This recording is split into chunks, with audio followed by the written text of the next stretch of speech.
keeps a circle of light just big enough for one chair, one table, and one honest fire. I set my gloves on the peg and touch the match to the kindling. The flame takes like it remembers me. Cedar coffee, a clean winter edge. This room has its own quiet recipe. I don't try to do sleep. I just show up and breathe. In for 4, hold for 2, out for 6, like fog on cold glass. The body understands this better than the brain does. On the table sits a lined notebook and a stack of plain envelopes. That's my plan for the week. Nothing grand, just one kind thing each day I can point to without squinting, and one letter of thanks every night before bed. If I keep those 2 appointments, Friday will take care of itself. Friday is the community thanks supper down at Hill and Pine. Nothing fancy, just stew cornbread and a room where people put their good together.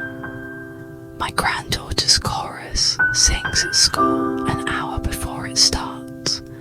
I promised her I'd be there in the second row, left aisle where the lights don't glare. I promised myself I'd carry the warmth from that gym straight to the basement kitchen and hand it around like bread. So Monday is for making lists that don't boss me around.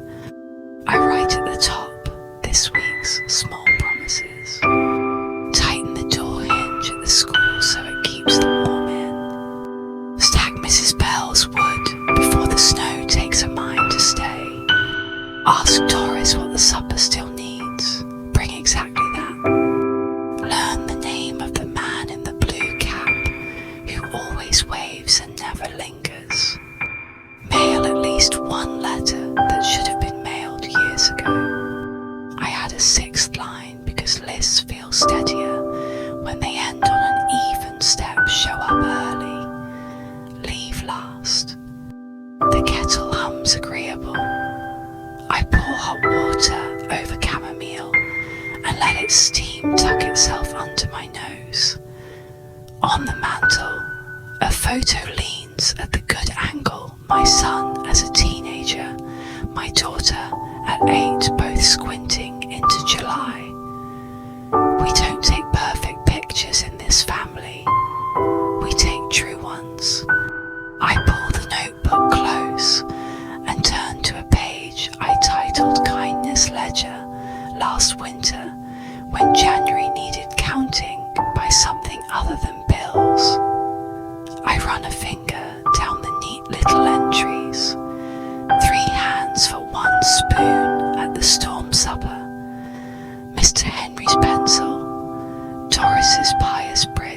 I'm not hoarding favours. I'm remembering the size of them, because small is the exact right size for most of what saves us. Tonight's letter is letter 1. I date it in the corner like my father used to, month verse, then day, then the year, as if time were a polite guest. Dear Mr. Henry, you carried our mail for longer than anyone can measure in miles. I still hear your truck, the way I hear a clock in another room, steady, reassuring part of the house. Years back when the new clerk couldn't find his pen, you slid a carpenter's pencil across the counter and said, "Plenty of lead, very little pride." You probably forgot it by supper. I didn't. That pencil showed me how usefulness looks plain, ready, willing to be borrowed. Friday, we're holding the thanks supper at Hill and Pine. I hope to see you there. Bring your stories. I'll bring bread. If you can't come, count this note as a slice on your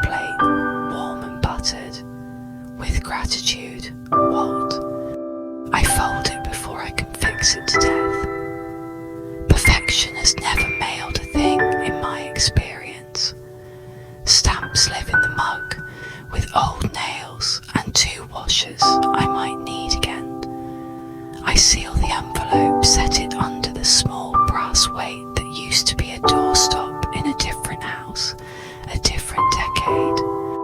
The fire drops into its steady murmur. The room answers by relaxing its shoulders. When a house learns you, it starts to breathe with you, subtle, dependable. Out the window, frost is rehearsing on the glass. I check the log by the stove, add one that doesn't ask for drama. Flames climb it like a handshake. Before bed, I do what I'll do every night this week. Walk tomorrow once in my head, so my feet won't need convincing in the morning. Tuesday will be the school Mrs. Alvarez keeps a cart that squeaks when the hallway goes quiet. That hinge on the south door has been whispering wrong since October. I promised I'd listen to it with a screwdriver and patience. I like jobs where the first step is listen. Wednesday is would Mrs. Bell's lean-to needs filling while the ground still agrees with wheelbarrows. Cal will bring a laugh, Mara will bring a bandana, and Tommy will bring wrists that know how to steady without showing off. We'll stack bark side up because protecting the tender part is a kind of prayer. Thursday belongs to the in-between places, the diner, the hardware, the post office. That's where lists become soups and soups become evenings. Friday will let arrive the way first snow does on time, even if we aren't. I set the pencil down and scan the body, the way you turn off the last lights in a house that's done its day. Feet warm calves uncoiled, knees acknowledged, hips heavy in the chair, like anchors that learn the exact weight of this harbour. Belly soft chest, easy shoulders, lower than the thoughts that used to sit on them. Hands open, jaw unclasped, eyes willing, breath longer out than in like the body learned to creak and kept it. Sleep comes sideways for men my age. That's alright. I've learned to meet it in the doorway and walk it in slow. Before I stand, I had a line to the ledger, so I won't forget in the morning. A week is only 7 small promises kept.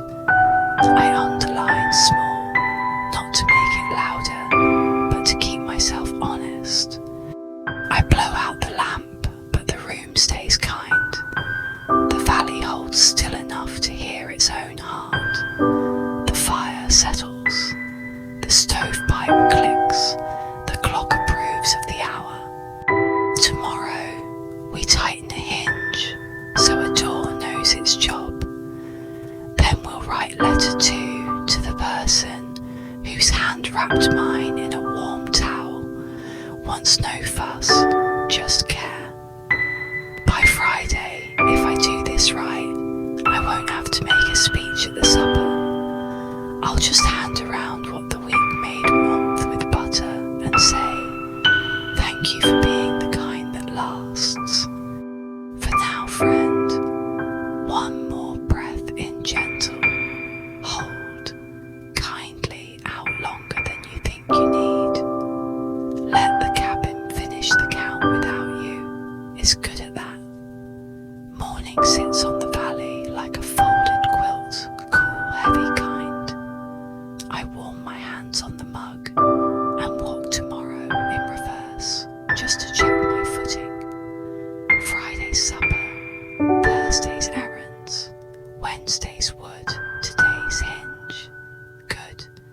The plan holds like a well-built shelf. Boots by the door, laces tucked the way last night self-promised. Outside, frost writes its delicate handwriting on the grass. The sun signs it away, a line at a time. I I breathe in for 4, rest for 2, and let 6 fall out like steam from a horse's back. The body remembers the count before the brain volunteers. The school sits square on the hill brick that's seen winter's opinions and kept teaching anyway. Inside the hallway smells like pencil shavings and floor wax, the fragrance of beginning again. Mrs. Alvarez pilots her yellow cart around the bend like a tugboat nudging a ship into place. She smiles the way people smile when they've already decided to include you. Buenos dias, Walt. Morning, Mrs. Alvarez. I owe Adora listening. She taps the south side hinge with her screwdriver. This one thinks it lives in a wind tunnel. She says same as last time, but it makes me laugh anyway. We will negotiate. We crouch together at the frame. 2 knees, 2 tools, 1 quiet. I like jobs that start with quiet. Wood talks if you stop interrupting. The top hinge is fine. Middle's a little proud. Bottom's gotten loose from doing too much in a hurry. I breathe with the screws inhale to seat the driver. Long exhale as the threads come true. Tighten the thing, Mrs. Alvarez says, then let the thing speak. So we do. I close and open, close and open. The door answers with a soft shoop that keeps warm where warm belongs. A second grade line appears at the corner like a small parade. Jackets, wrong zip to shoelace, dragging its story, one boy carrying a folder like it's evidence. They watch us for a beat the way kids do when grown-ups are trying to make the world behave. Mrs. Alvarez opens the door and stands back like a maitre d' for Tuesday. Each child brushes past and the hinge whispers the same polite sentence to all. I can't hear the words, but I know the meaning. Welcome in, keep the heat. A teacher mouse, thank you. I answer with a small salute I learned on loading docks and in church basements. We pack the cart's rattles back into their places. Mrs. Alvarez peels a blue dot off her roll of tape and sticks it on the hinge. Record kept, pack made. If it loosens, she says we'll remember who to ask. I'll come before it loosens, I say, surprising myself with the promise and finding I like how it fits. Back in the lobby, a boy is losing an argument with a zipper. I kneel, balance the slider on its rails, coax the tiny teeth to believe in teamwork again. Zippers want to hold it together, I tell him. Sometimes they need a second chance. He nods like I've told him something new about fairness. From the music wing, a sound rises, voices finding their notes, then finding each other. My granddaughter's chorus is rehearsing the Friday piece, a winter hymn that leans forward and then settles like snow on a fence post. I stand at the cracked display case and listen with my hands in my pockets. Those little voices aren't strong the way machines are, but they make a stronger thing, a promise to meet in the middle. I can keep a week of small promises for that. In the office, a woman I don't know well collects canned goods for the community pantry. I set 2 rolls of stamps on the counter. Is what I have on me, and tell her I'll return with soup tomorrow. Paper is for mess. Mrs. Alvarez says, coming up behind me with a fresh stack of cloth rags. Cloth is for care. I promise both. On my way out, Mr. Henry pushes through with a crate of envelopes balanced on his hip, retired but still errand-shaped. He catches the bell so it won't ring too hard. "You're here to fight drafts," he says. "Lost the battle long ago," I answer. "Just trying to draft a surrender that keeps the heat in." He grins. "We'll win on points." We agree to pretend we didn't see the jar by the coffee where someone wrote coffee for carriers and custodians in a teenager's tidy block letters. He slips in $1. I follow suit. Nobody salutes.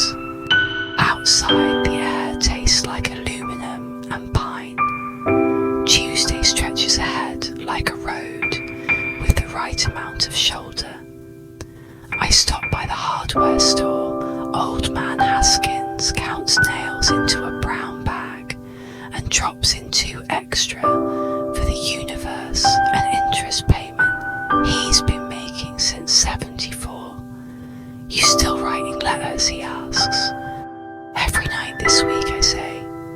"Good," he says, as if I'd pledged to fix a levee. Words are boards, lay 'em true. At Perkins' Diner, Doris tops my mug before I can ask, and slides a plate of oatmeal with a side of peaches. "Salt the oats, sweet the fruit," she says. "It's a treaty." I tell her I tightened the door at school, and she says, "Doors that work make mornings shorter," which I decide is a kind of physics I can get behind. "And anything the thanks supper still needs?" I ask. She consults a pad with grease thumbprints and prayers rubbed into the corners. "Cornbread's covered if I don't burn the first batch too badly.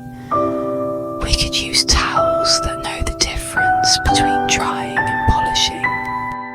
I've got cloth that's seen some life," I say. "They'll behave." She nods. "Bring them Thursday. We'll train them Friday." Back home, the valley's light leans toward afternoon. I stack a few splits by my own stove practice for tomorrow's bigger job and check the weather like a farmer who doesn't trust apps. Clouds coming down from the ridge, a polite warning. Wednesday will want bags and boots. The kindness ledger waits on the table. I pencil one line for the midday truth. South Hinge learned its whisper. Door keeps the warm. Zipper got a second chance. Small entries are enough when you write them daily. They gather like birds on a wire until the wire sings. I make tea and lay out letter 2. The page feels new in the way a snowy field does. Invites. A first step promises to forgive misprints. Dear Nurse Elaine from last winter's clinic, you won't remember me. 10 minutes at your station, a blood drawer pressure cuff for Tuesday. You wrapped my cold hands in a warm towel to help the veins, you said, but I knew what else it helped. I drove home feeling less like a number. Friday, our town sets a table called Thanks. I'll ladle stew for people whose names I know and people I should learn. If you were closer, I'd bring you a bowl, but this note will have to be bread. That warm towel stayed with me longer than the bruise. With gratitude, Walt. I seal it, stamp it, and set it with Mr. Henry's letter. 2 small boats ready for the morning current.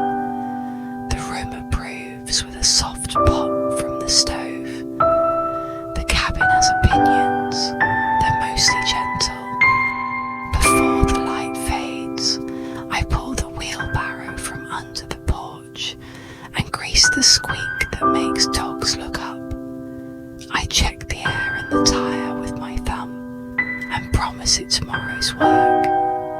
I set my gloves on the rail to dry in the last clean light left glove, a little torn at the thumb right glove, with a burn mark from a lesson in impatience. Tools that carry our mistakes still serve. Maybe they serve better. Night drops its coarse salt on the yard. Stars frost the quicksilver of a fox. I set the kettle on and walk Wednesday once in my head.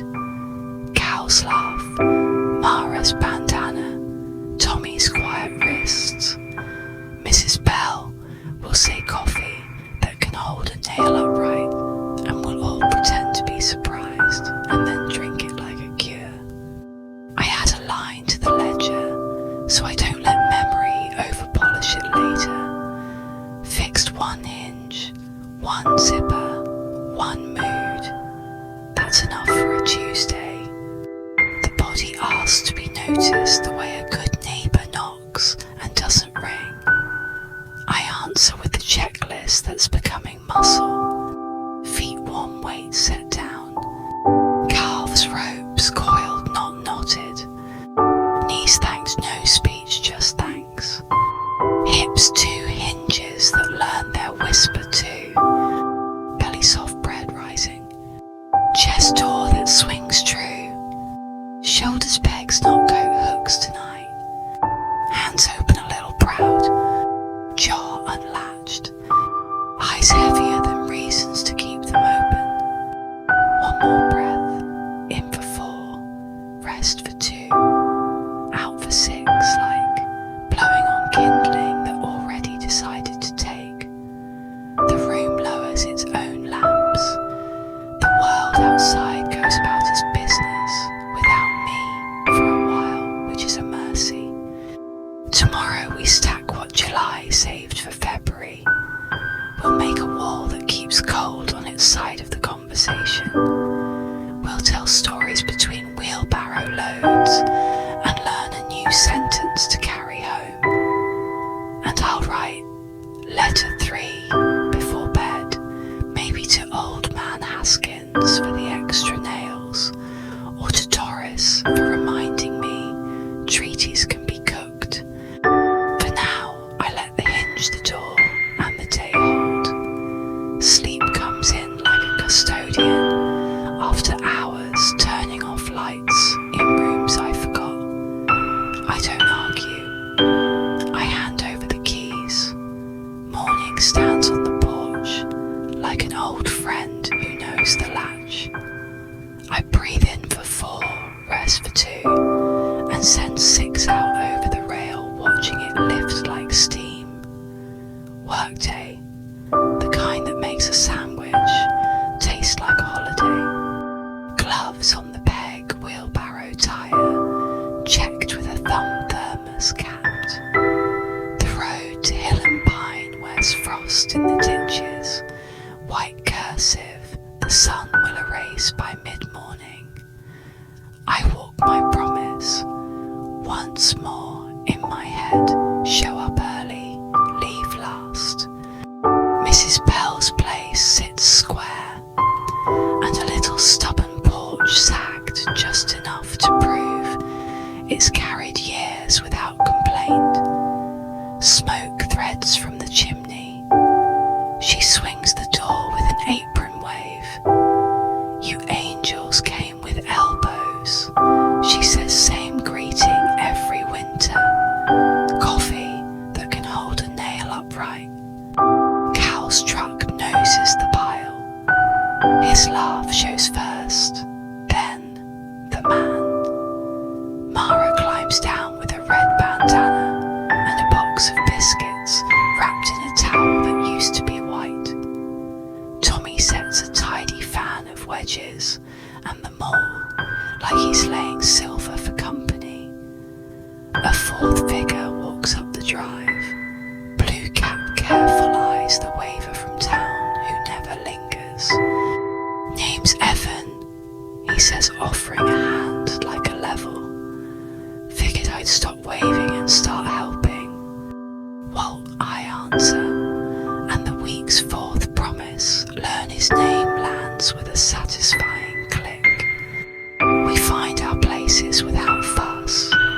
Tommy breathes slow on the upstroke, longer out on the down sermon on rhythm.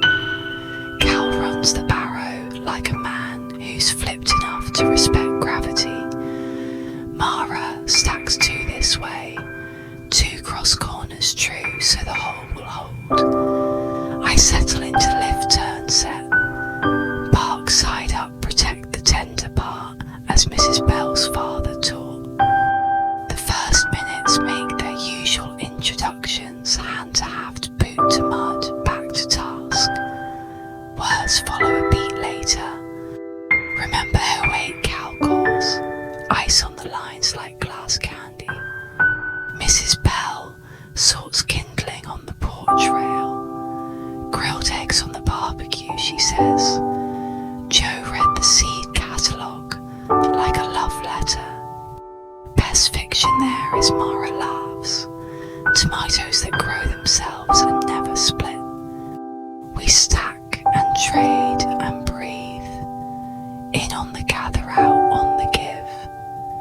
The mind leaves its sharpest tools in the house when the hands are needed. That's a mercy I've learned to accept. Little kindnesses show up unannounced. Evan sees the rut in the barrow path and scuffs it flat with his heel. Tommy pins a splitter at a safer angle for the next hand. Mara tops my thermos just a splash exactly right. Cal tightens his grip without swagger when a knot argues. Pause for backs. I call not surrender stewardship. Mrs. Bell sets out apple slices and cheddar the county's treaty. We salt the fruit, sweeten the oats of our humour, and let the breath stretch to 8 on the way out long enough to tell the busy parts more air is coming. You can set down. Evan wipes his palms and nods toward the lean-to. My old man stacked with a lean, he says. Sheds rain, keeps you humble. Truth, plumb, Tommy adds, sighting down the row like a carpenter sighting his life. The top line answers back a shade, imperfect, perfectly honest. Work resumes. The stack rises to shin, then knee.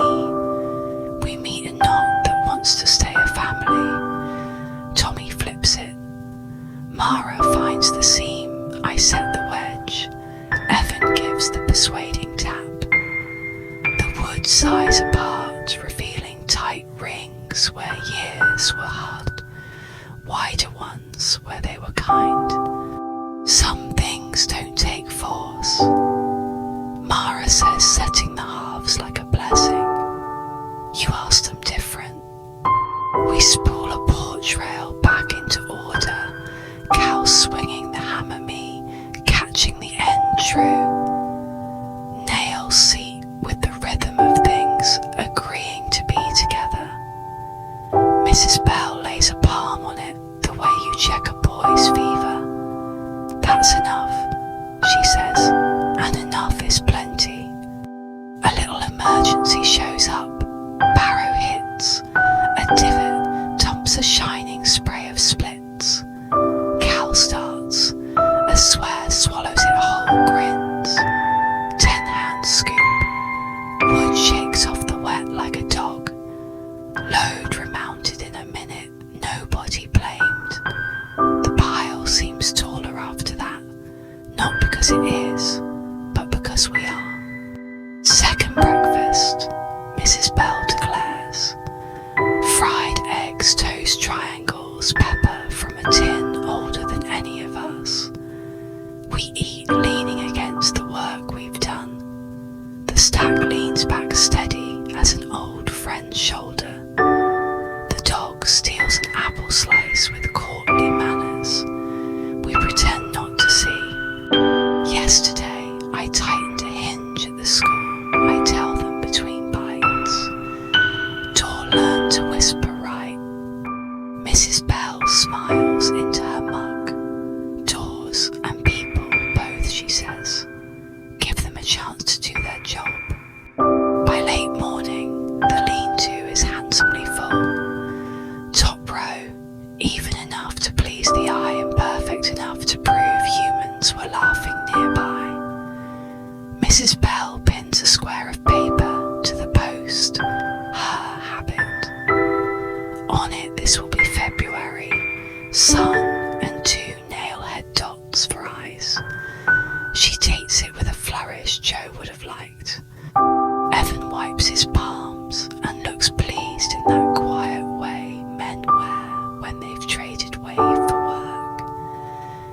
Is Saturday for the Bell Steps? He asks, already half smiling. My ledger gets a future line, I know I'll write.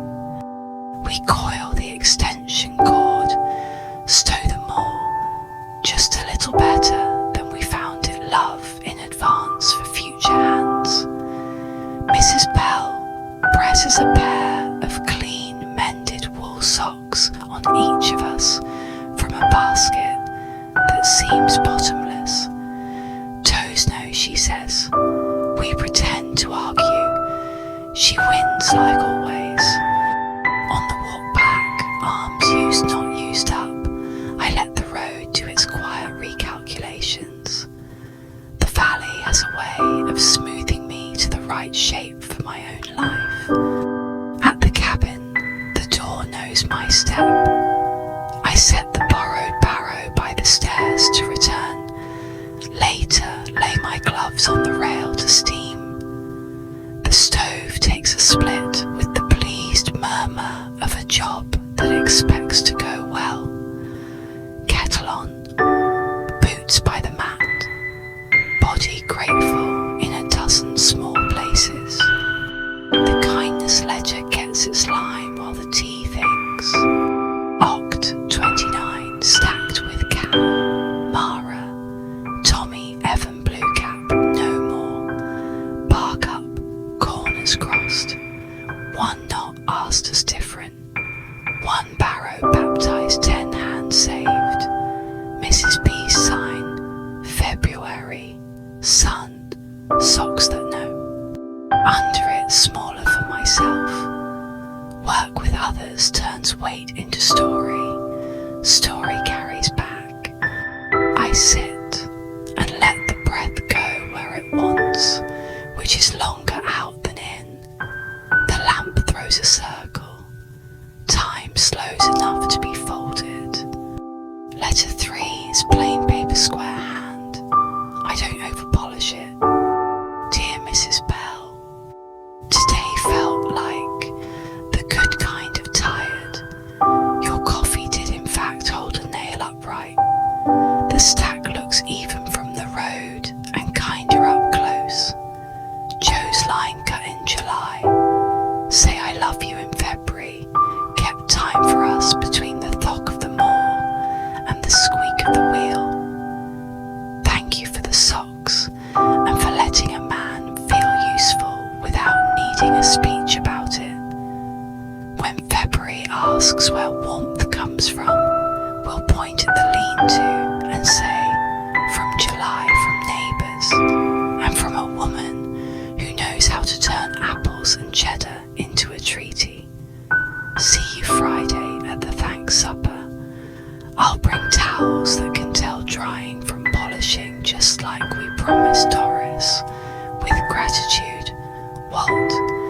Stamped, set onto the little brass weight with the others. Evening chooses a tin blue sky with one copper seam in the west. I butter a heel of yesterday's bread and let the house creak its contentment. The week's spine feels straight, Tuesday's hinge, Wednesday's wood, Thursday's errands, Friday's table. Quick check, friendly and slow. Feet warm inside socks that know. Calves uncoiled, knees thanked. Hips honest. Belly soft chest, easy door swings true. Shoulders hung on their pegs, not on worry. Hands open, a little pine pitch, still at the thumb proof, not problem. Jaw slack eyes, heavy forehead wide. One last breath together, inhale for 4, rest for 2, exhale for 8, like blowing across a coal that's already decided to burn steady. Sleep doesn't need chasing tonight. It knows the way to a house that's stacked enough and wrote it down. Tomorrow is Thursday's stitch work, the small errands that hold a Friday. Together the diner, the post, the towels for Doris, and a stop at the school office with 2 flowers.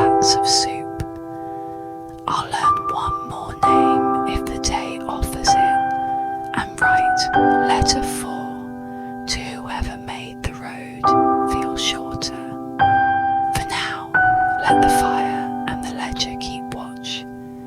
You've done what you said you'd do. That's warmth enough to last till morning. Morning opens the curtain with 2 fingers. I answer with 1 friendly breath. Inhale, 4 rest, 2, exhale, 6. Then let the lungs keep time on their own. Today is stitch work, the little errands that hold a Friday together. Boots towel bundle 2 flats of soup cans strapped with twine. The kettle leaves a last puff like a wave from the porch. Frost edits the yard. The sun accepts the revisions. Stop 1 school offers names and soup. The school smells like pencil shavings and coffee that thought about being strong. The woman at the counter, dark sweater, careful hands, has been the office lady in my head for too long. Morning, I say, setting the soup on the desk. I'm what? I never asked your name, and I've been rude about it for months. She laughs with her eyes first. Patrice, she says, and you've never been rude. You fixed my favourite door. We arrange the cans in the pantry crate, tomato, chicken noodle, black bean, like a traffic light. For families that need an easy supper, she says. Fridays are good, Sundays are harder. I make a note in my head to think about Sundays. From down the hall, the chorus warms. A scale, small voices, finding each other like birds, deciding which wire to share. I tell Patrice I'll be at the concert early tomorrow, left aisle. She turns a clipboard, taps a line of names. I'll save you the seat with the good sight line, she says, which is a kindness you can't buy. On my way out, the south door gives its new shoop, hinge still telling the truth. I nod to it like a neighbour. Stop 2 post office boats with stamps. At the post office, Mr. Henry isn't behind the counter, but his hand is his pencil, leaned in a cup like a retired oar. I slip letters 1, 3 into the slot. The brass slip swallows them with a polite clink. 3 small boats launch to Henry, to nurse Elaine, to Mrs. Bell. The clerk, a kid with winter pink cheeks, checks my bundle of stamped envelopes for tomorrow. These have the good corner, he says, approving my aim. I'm Miles, he adds, because maybe thirsty is for names. Walt, I say, thanks for minding the river. He smiles like he's been promoted. Stop 3, hardware store, extra nails and a peppermint. Haskins measures, screws into a bag, and throws in 2 bolts for the universe, which I'm beginning to believe has a line of store credit at his counter. You ever think about retiring, I ask. I did it once, he says. Didn't take. He slides me a peppermint. Sugar keeps errands from feeling like obligations. I put it in my pocket to sweeten some later waiting room. Stop 4 town hall, side room mismatched mugs. The side room has its mug parade out reindeer, floral university, crest the black one with B.E. Kin, where the D wore away. The knit hat clerk waves. Hot coffee, hotter tea. Leave a coin, take a story. A man I only nod at on Main Street stands by the window rubbing a sore wrist. We share the reindeer mug and the kind of conversation that doesn't ask questions with teeth. His name is Lou. He delivered oil through 3 still look at roofs and think in gallons, he says. I tell him my roof leaks at the north seam if the wind is bossy. He gives me a tip about a bead of sealant and a warm afternoon. We don't exchange numbers, we exchange usefulness. Some trades don't need receipts. Stop 5 Perkins, diner towels that know their job. Doris has a line at the counter and a joke for each stool. She sees my bundle of cloth towels and claps once. Bless you. Paper is for mess. Cloth is for care, she says, quoting Mrs. Alvarez without knowing it. I stack the towels near the cooler. These have dried more Thanksgivings than my sink remembers, I say. Well, tomorrow they'll learn to shine spoons, she answers. Anything else you can bring? Hands, I say, and a pan for returning burnt cornbread to the earth if needed. She grins. I intentionally burn the first pan so the second tastes like victory. I order oatmeal with peaches. Treaty, she asks. Treaty, I say, salting the oats, sweetening the fruit. I tell her I mailed a letter to Nurse Elaine. Doris nods, like she knows every clinic nurse and approves of all of them. A man in a carpenter's jacket leaves a folded 20 under the pantry jar and wipes his eyes like he got dust in them. Doris tops my mug and pretends not to notice. That's advanced kindness. On my way out, I jot Friday 4 p.m. setup on the supper flyer and circle it. A pencil can be a promise if you push hard enough to leave a dent. Stop 6 library, the right book and the bench. At the library, read to the librarian, slides a mystery across the desk. The butler didn't do it, she whispers loudly, but he could have. I'll need something quiet for after the supper, I say. My head will want a softer room. She points to the front window. We're replanking the bench tomorrow morning, she says. If you have an extra bolt. Haskins gave me 2, I answer. The universe is flush. On the way out, I pass the basket of scarves. Free be warm in a child's hand. The tail on the R still missing. I hope it never learns. Perfection would make it smaller. Home practicing Friday. Once then, letting it go. Back at the cabin, I lay the towels on a chair to airline up my clean apron and set my granddaughter's program on the table where I won't forget it. Left aisle, second row, Patrice's seat with the good sight line. The thought makes my chest do that proud ache old men joke about and mean. I check the wheelbarrow to return to Mrs. Bell after lunch. She'd scold me kindly if I tried to keep it. I like being scolded kindly. It means someone expects you to keep showing up. Outside clouds gather in a friendly huddle. If they choose snow, the town will shrug into its old coat and keep moving. I split 2 more pieces for my own stove practice. Never heard of Friday. Kindness ledger, Thursday's line. While T thinks I write. Oct 30. Names gathered, Patrice Miles Lou. Towels delivered, cloth for care. Letters mailed 1 to 3 afloat. Bench will need bolts. Universe provided 2. Oatmeal, peaches treaty upheld.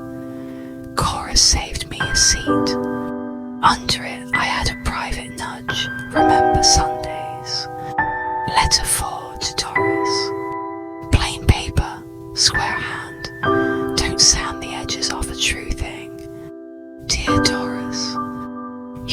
small kingdom from behind that counter, and the currency is steadiness.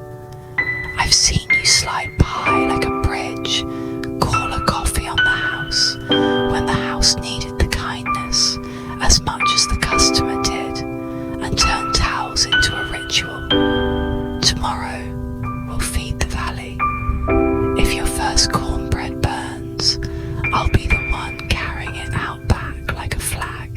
We retired with honours. Thank you for keeping treaties, salt for oats, sweet for fruit, time for grief, laughter for the rest. With gratitude, Walt. Stamped and set with the weight.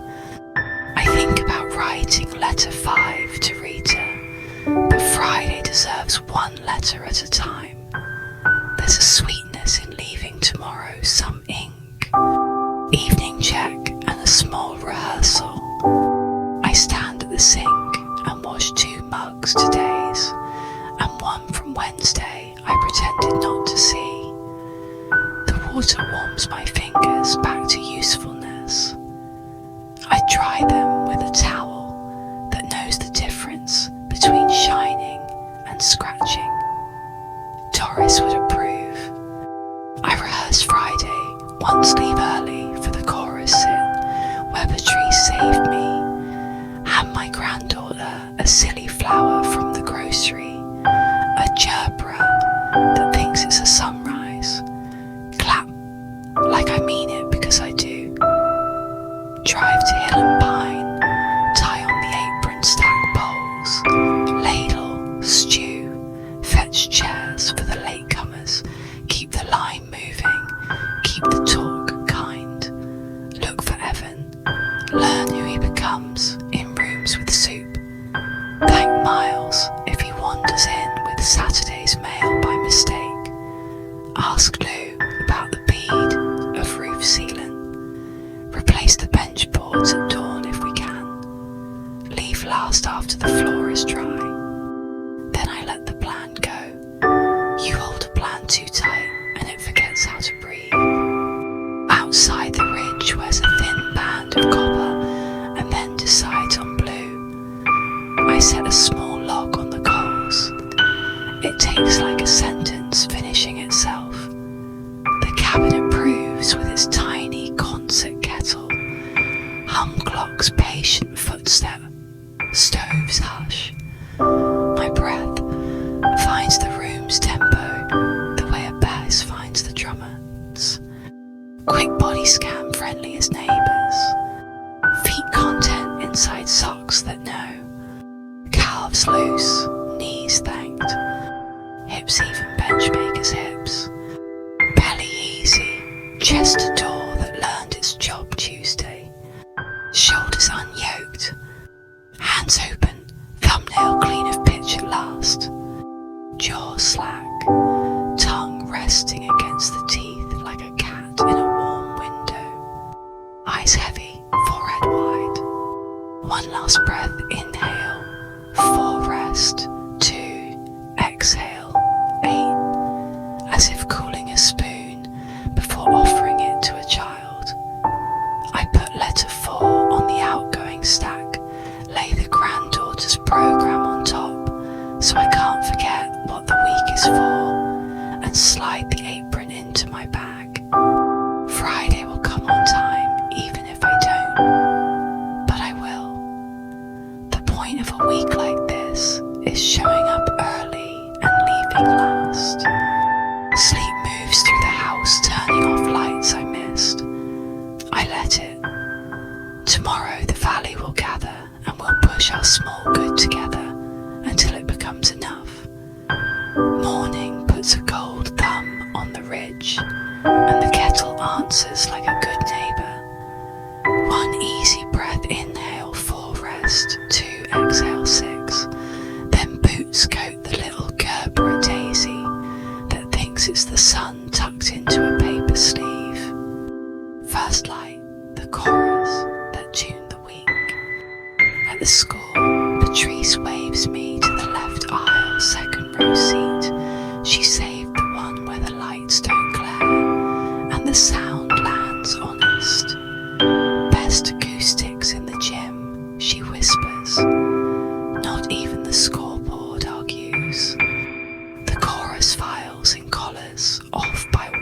mountain hare with opinions. My granddaughter spots me, tries not to grin, fails gloriously. I hold up the daisy like a tiny sunrise. A boy in the back row gives 2 thumbs up and immediately remembers he promised his hands to the song. They begin a winter hymn that leans forward, then settles like snow on a fence post. Midway through, one kid sings a bar early, realizes it, and performs the universal child correction, the big eye blink, followed by the eye definitely meant to add jazz face. The row around him never breaks. They simply widen the lane and let him merge back in time. I want to stand and cheer for how mercy sounds when sung by 9-year-olds. During the applause, a little girl bows so low, her paper snowflake slides out of her pocket and flutters down like an encore. The gym approves. Afterward, my granddaughter runs the bass line and folds herself around my middle. Grandpa did. We sound like a real choir. You sounded like the reason Fridays exist, I say. And she rolls her eyes because love embarrasses the young at public volumes. I hand her the daisy. She smells it like it might have secrets. You're coming tonight? She asks. I'm wearing an apron with my name on it. I tell her. What's it say? Walt Ladle Diplomacy. She groans, delighted against her will. Grandpa jokes should be regulated. We agree to form a committee. On the way out, Mrs. Alvarez catches the south door with 2 fingers. Still whispering, right, she says. I left it a blue dot for good behaviour. She points to the hinge, like it's a student with a gold star. I salute the hardware.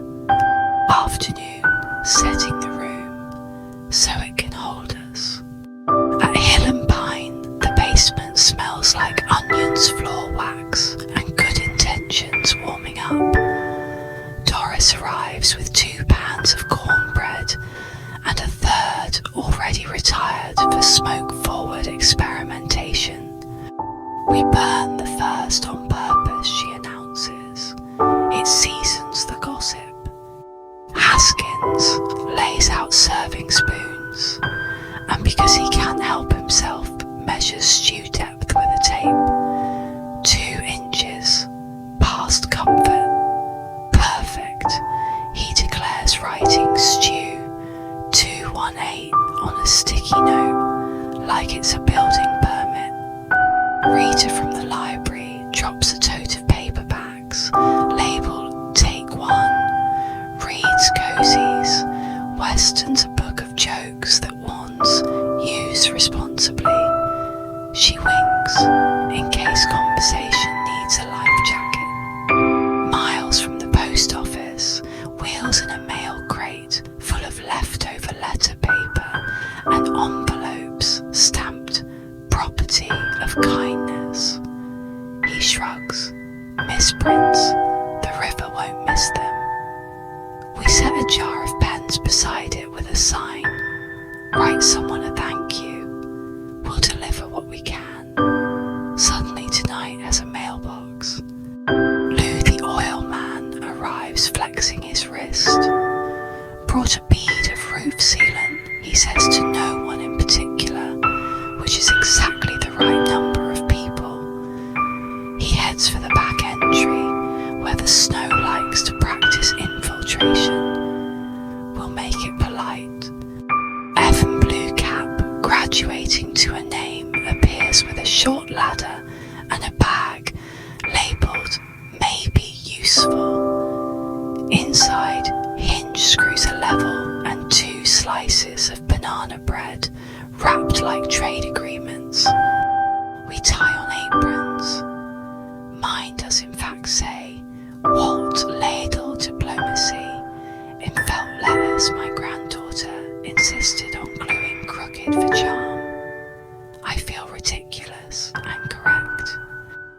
serving line arranges itself. Doris at cornbread me, at stew Mrs. Bell. On roll she tears them, and gives half to every child under 10. Bread likes company. Mr. Henry at the door, official greeter without a badge. Rule. Henry says palming it like a coin trick. If you don't know someone's name by dessert, introduce them to Doris. She'll name you both and get it right. We set a seconds table with the sign, yes please, instead of second helpings, because permission tastes better than policy. While we wait for the doors to open, 2 tiny mishaps rehearse our humility. First, a ladle slips into the stew with a noise like a polite submarine. I fish it out with a slotted spoon and say, we baptize our tools. They return renewed. Applause from the dish crew who have seen worse. Second, the coffee urn tries to audition for geyser duty. Evan tightens a gasket with the move of a man who has loved a stubborn engine. The room returns to normal thirst. Evening, the door opens. The room decides on enough. 5 o'clock and the valley arrives in coats that hold stories. Mr. Henry catches the bell so it won't shout and says, welcome in, keep warm. He said it so long it lives in the bricks. People flow the way good lines do, patient, curious, not pretending they weren't hungry. A boy reads the Take One joke book and tries one on me. Why did the tomato blush I deadpan? Because it saw the salad dressing. He looks wounded that I know the classics. Try this, I say. Why did the stew blush? He bites. I lower my voice, because it had to catch a ladle. He groans like a door that forgot its hinge oil, then goes to punish a roll. We're even.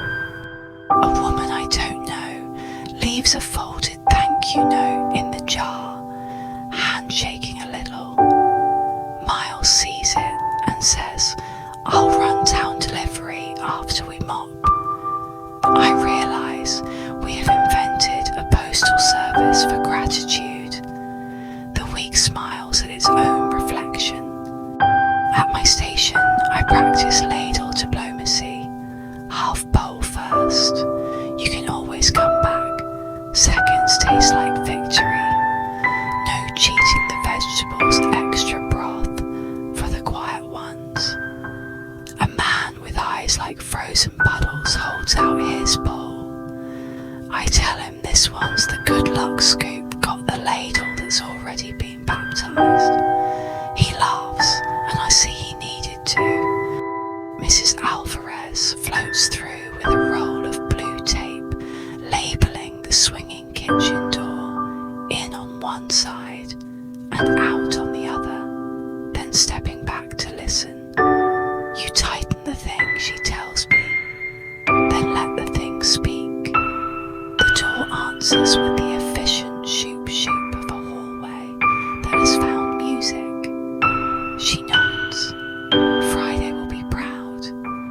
Doris accidentally singes the edge of the second cornbread and announces, perfect.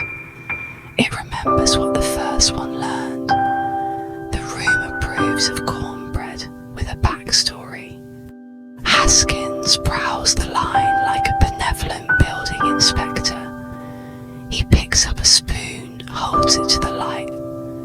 Polish grade library quiet. He taps the bench by the wall. New boards hold.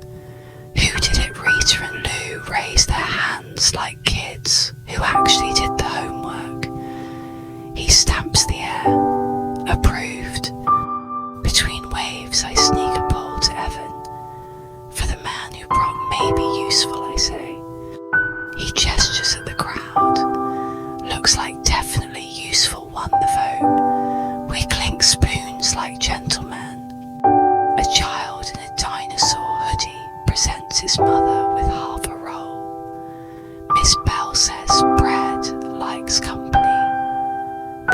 tears off a piece and hands it back like communion.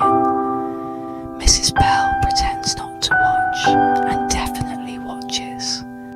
At the end of one pass, Mr. Henry steps forward with his hat in his hands like a prayer bowl. "I've got a pencil behind my ear," he says that seemed more male than most of us have seen Miles. "But tonight I saw something better. Letters written without stamps." He points at the jar. "If you wrote one, we'll try to get it there. If you didn't, you still did by being here." The room makes the sound groups make when they agree without voting. The bowl of thanks, words find their people. After plates thin and conversation thickens, Rita rings a spoon on a mug library gavel. "We've got these notes in the thank you jar. If you wrote one and want it read out loud, it helps us put names to kindness." She reads a few voice warm as a shawl. "To the custodian who leaves the lobby smelling like lemon instead of Tuesday, your work makes morning shorter." Mrs. Alvarez tries to hide behind a stack of trays. The room refuses to let her. "To the man who fixed my zipper before I missed the bus, second grade, thanks you." A tiny hand shoots up and points at me with dangerous accuracy. I bow like a door that finally learned its hinge. "To the woman who slid by across the counter on my worst day, I got the job. Your slice was the bridge." Doris presses a napkin to her eye and blames the onions she is nowhere near. One note comes with no name, just to the nurse who warmed my hands last winter. "Your towel lasted longer than the bruise."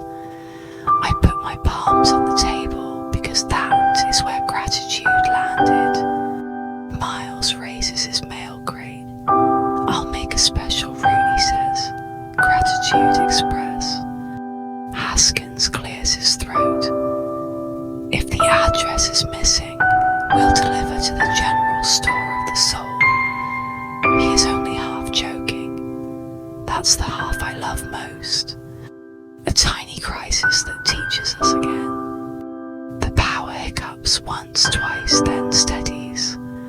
A murmur lifts and falls. Lou gives the back door a weather eye. Evan checks the coffee casket like it's a truce.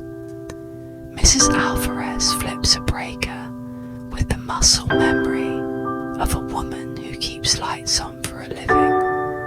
We all go back to our places without fanfare. This is what a town does when it practices.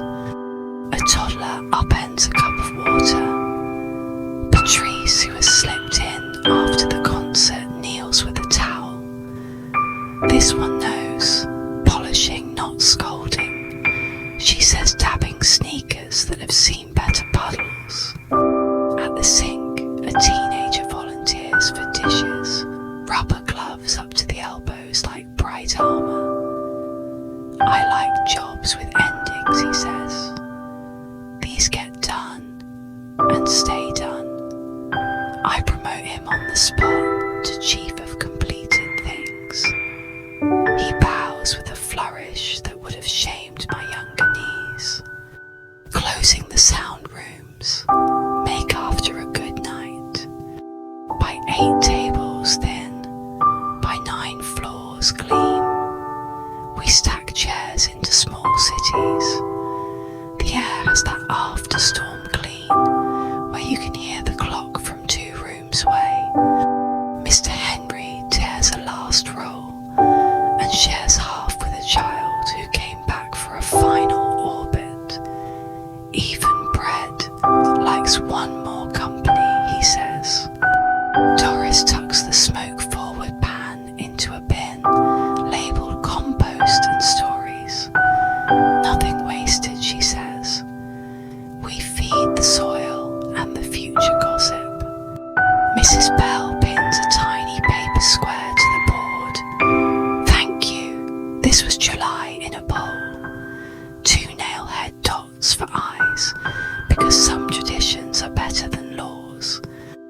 We crowd by the door like a team that isn't sure how to win quietly. Rita solves it. On 3, she says we breathe once for the week we wanted and the week we actually got. We do inhale 4, rest 2, exhale 6. The room lowers its shoulders.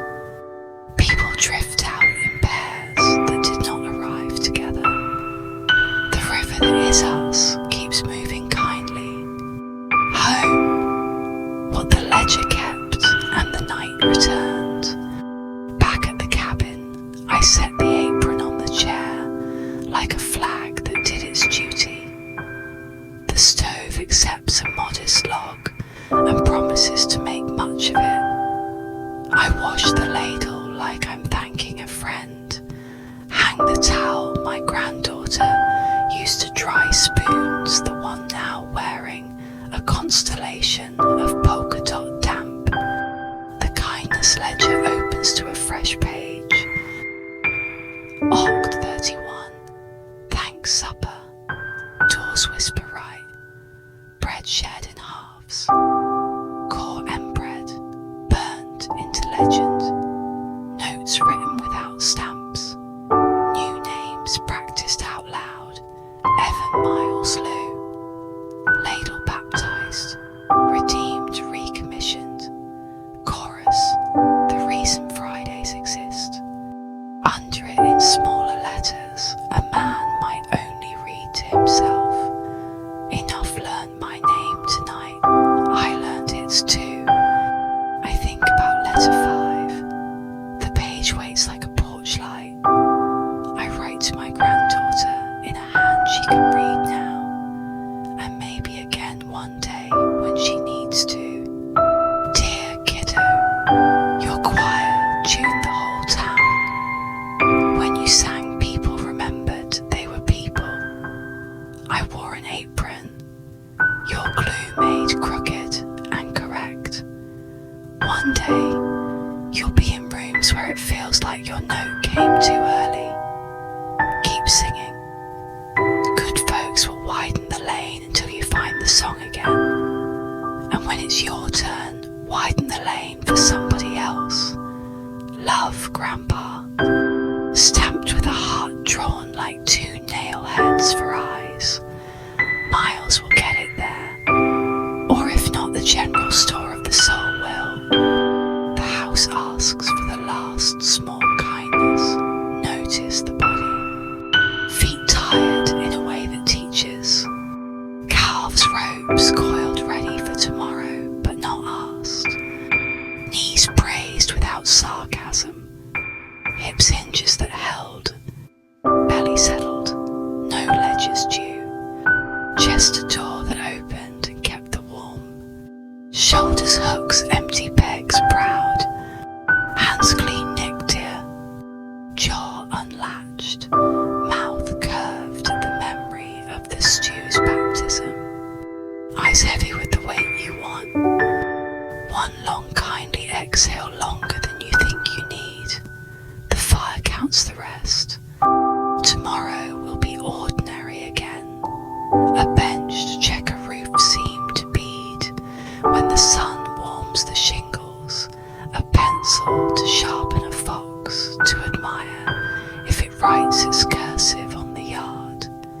But tonight enough sat at our table, called us by name and asked for seconds. We obliged. Sleep comes like a custodian.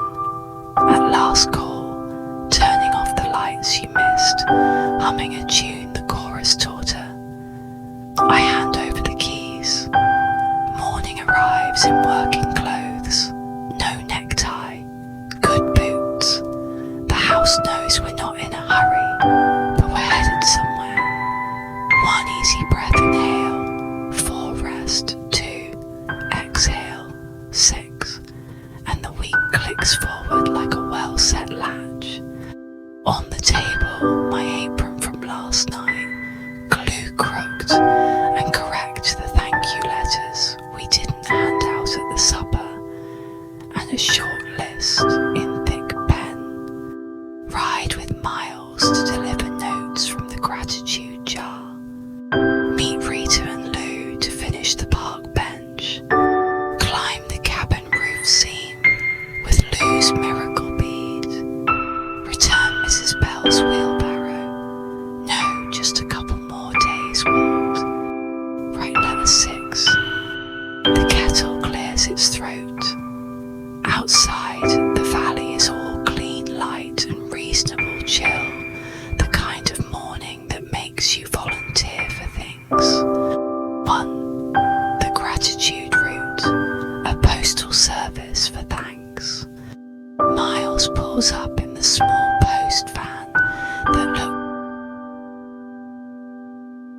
looks like a squared off loaf of bread. His Saturday official beanie instead of cap jacket with a pen stain that says he lives in the right century. Special row, he grins, patting the mail crate labelled Gratitude Express. You're the riding clerk. Our first stop is a small blue house with a wind chime determined to be pleasant. The note says, to the custodian who leaves the lobby smelling like lemon instead of Tuesday. That's Mrs. Alvarez, of course, but the return address is from a parent down the street. We ring. A woman answers with the tired, kind eyes of a person who signs permission slips in moving cars. When she reads the line, she tears up in a way she tries to hide and fails.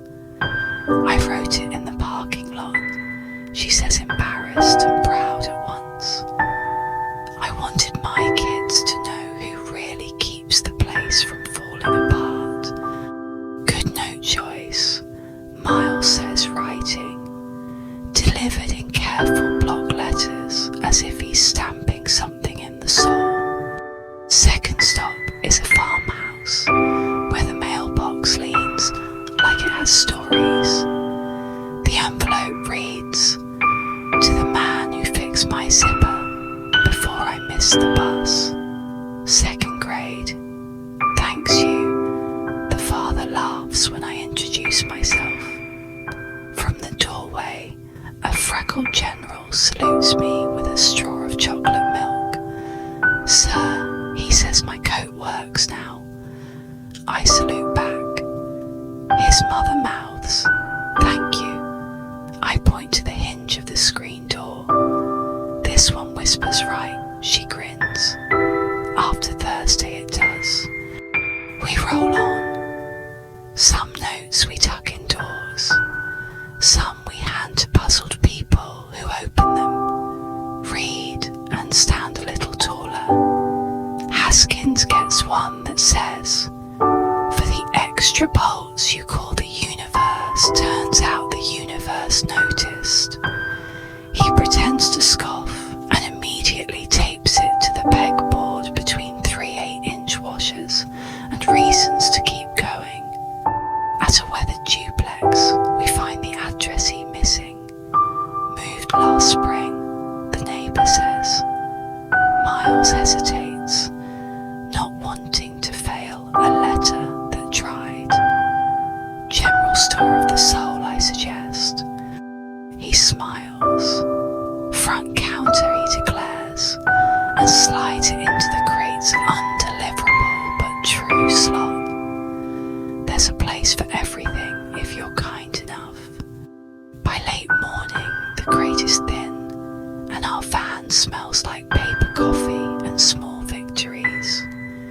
Miles drops me at the park with a 2-finger wave that says I like my job better today. Mine too. To the bench that wanted a second life. Rita is already there with a tool bag and a paperback sticking out. Librarians carry wrenches like novels. Lou arrives under a cloud of breath, flexing that wrist he grumbles about and loves. The bench sits in honest need. One plank split, 2 bolts, so loose they're performing jazz. 2 bolts for the universe, I say, holding up Haskins' extras. Then the universe shall sit, Rita decrees. We work without speeches. Lou shaves the split to a clean join. I feed the bolt. Rita holds the board while delivering a short lecture on why the butler never does it. Motive alibi too neat. We tighten, then learn from Mrs. Alvarez. We listen.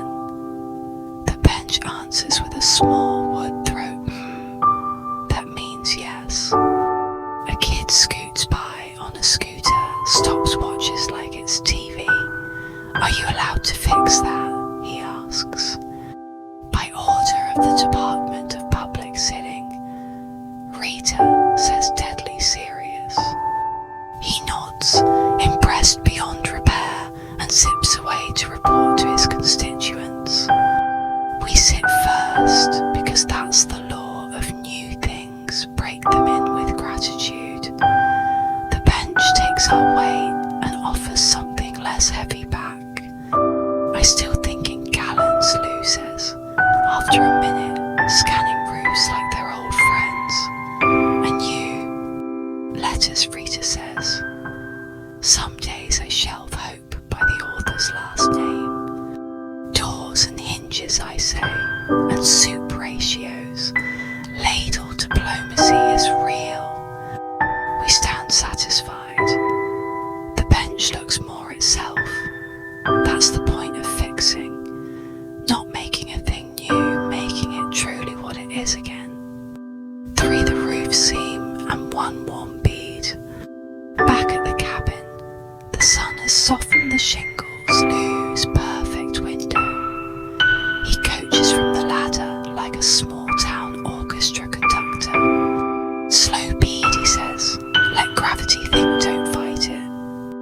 We line the North Seam where the wind talks big.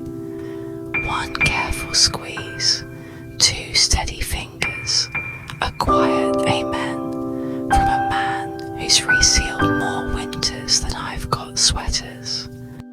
This'll hold, Lou says, until the shingles get ideas again. Everything does, I say, and we both nod because we're married to things that require seasonal negotiation. Houses, bodies, plans.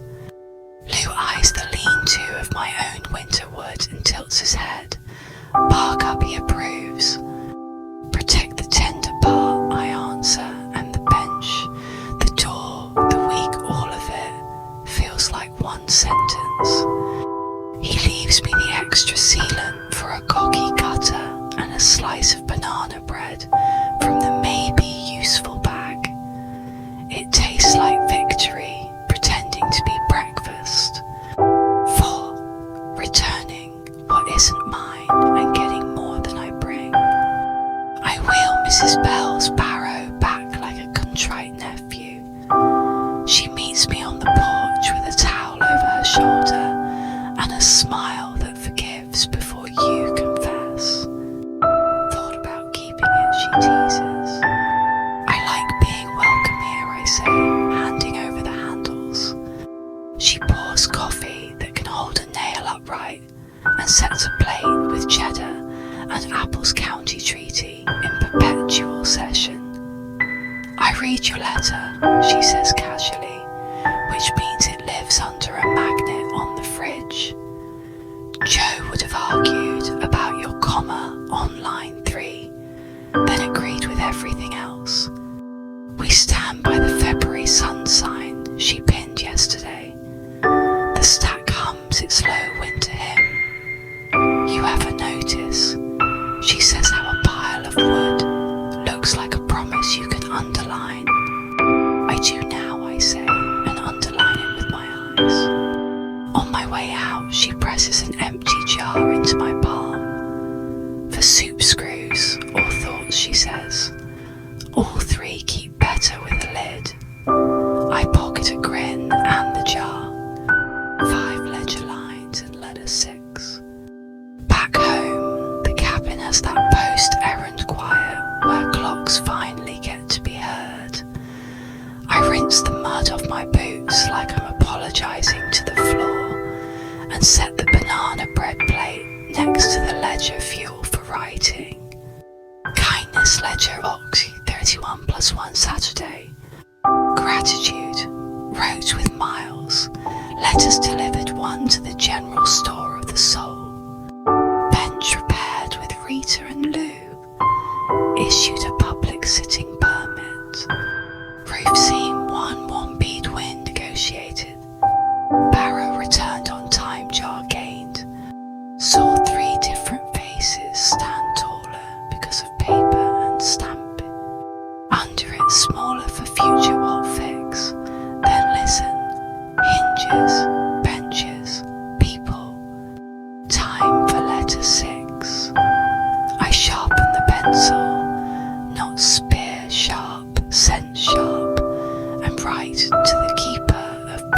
tape and polite doors. Dear Mrs. Alvarez, we label too few things in and out and leave them to collide. Thank you for teaching me to tighten and then listen. Friday you turned a swinging door into music.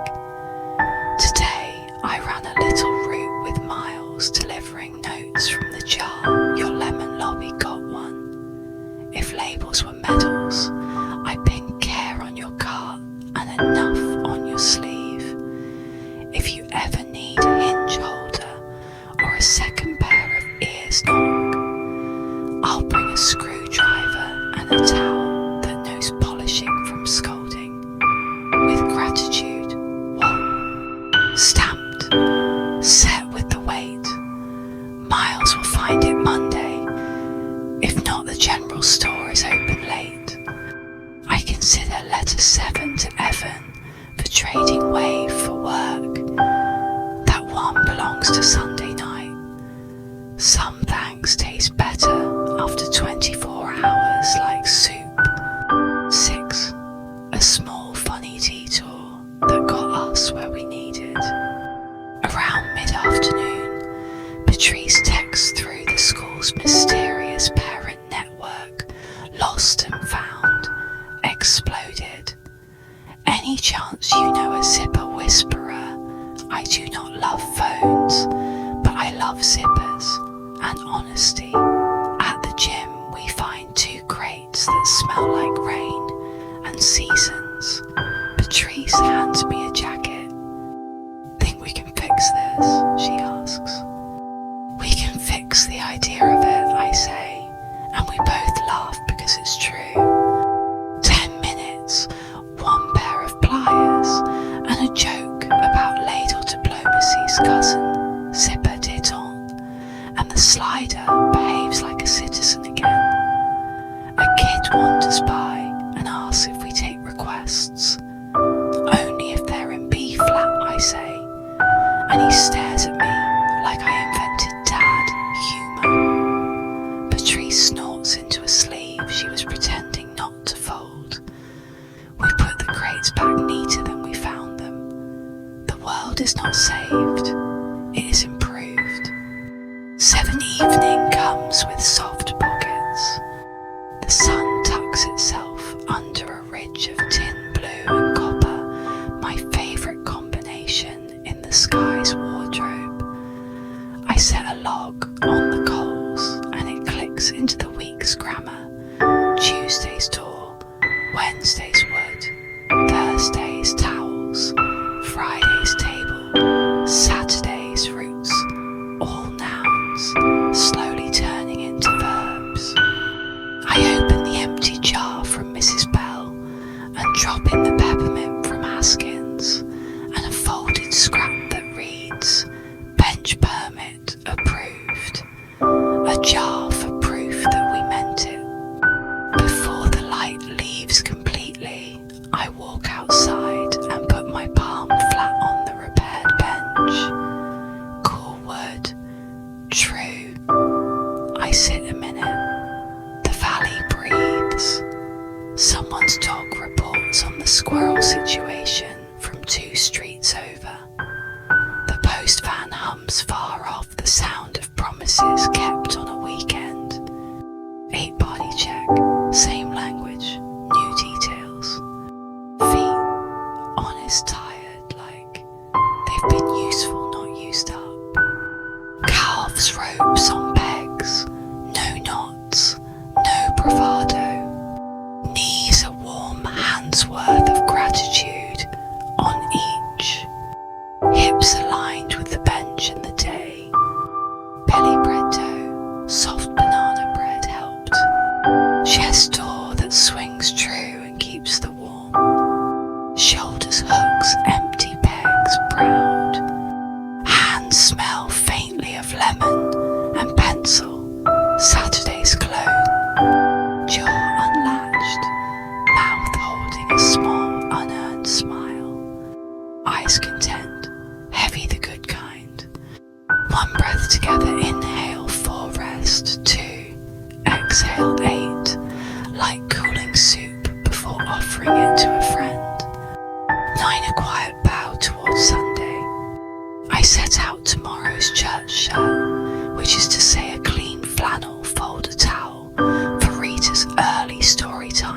the library. I promised to help with chairs and cord wrangling, and put letter 6 by the door where it can't pretend not to exist.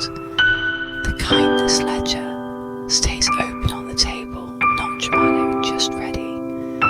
Sunday will ask less of our backs and more of our listening. Good. We practiced all week. Before the lamp goes out, I write one last line in small square letters. A town is a set of repairs we agree to make for one another. I underline agree because that's where the warmth lives. Sleep comes without argument. If it hesitates, the house will show it where the good chair is. Tomorrow we'll widen one more lane label, one more door, deliver one more note. Meaning rarely arrives with trumpets. It shows up with a screwdriver, a towel and a jar. Sunday comes in a softer key. No trumpet, just a clarinet of light along the ridge. One friendly breath to match it. Inhale 4, rest 2, exhale 6. Then coffee flannel and the bag with a coil of extension cord that thinks it's a boa constrictor. On the table, last night's jar with the peppermint and the scrap bench permit approved, and letter 6 stamped for Mrs. Alvarez. The house has that after good work quiet where even the clock seems to tiptoe. One church the kind that fits in a room. The church on hill and pine does Sunday in a way the valley understands 3 hymns. One short homily and coffee that forgives before it judges. The pastor wears a tie that could have been ironed and chooses not to apologize. He says the kind of sentence that makes town sense. A community is just promises on a calendar. People nod because Friday still glows like an ember. During the greeting time, I catch Mr. Henry's hand warm and calloused and tell him his pencil has seen more miles than my first Ford. He grins. Plenty of lead, very little pride, he says, and somehow it sounds new every time. A small choir, not my granddaughter's, this time offers a tune that forgets a verse and finds it in the next stanza without panic.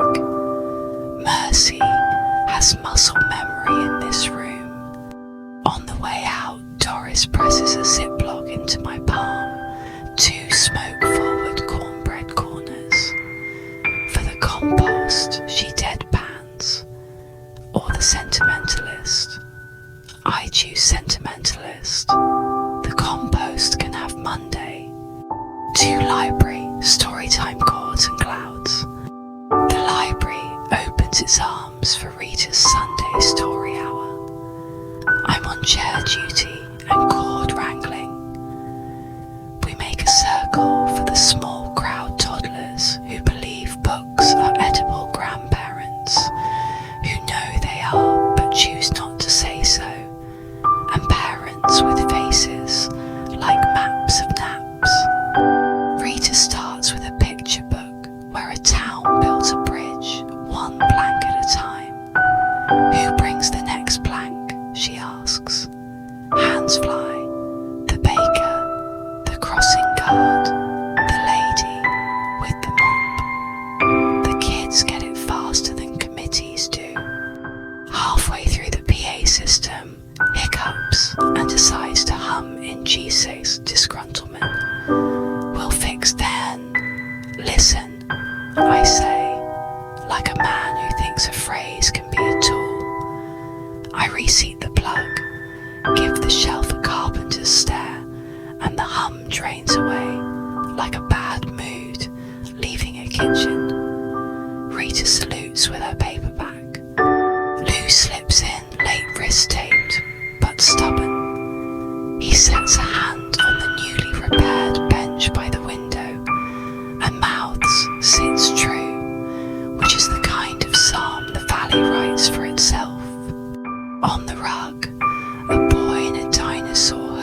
Mr. Walt.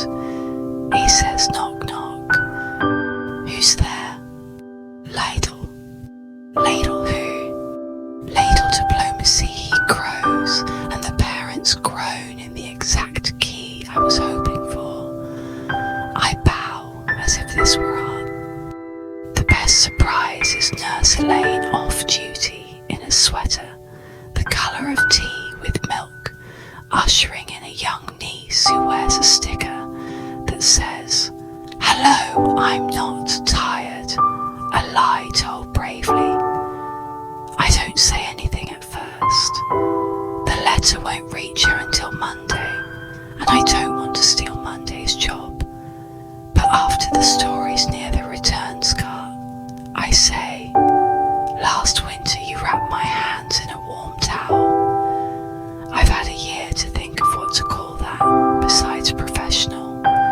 She tilts her head. Common sense. Uncommon mercy, I say.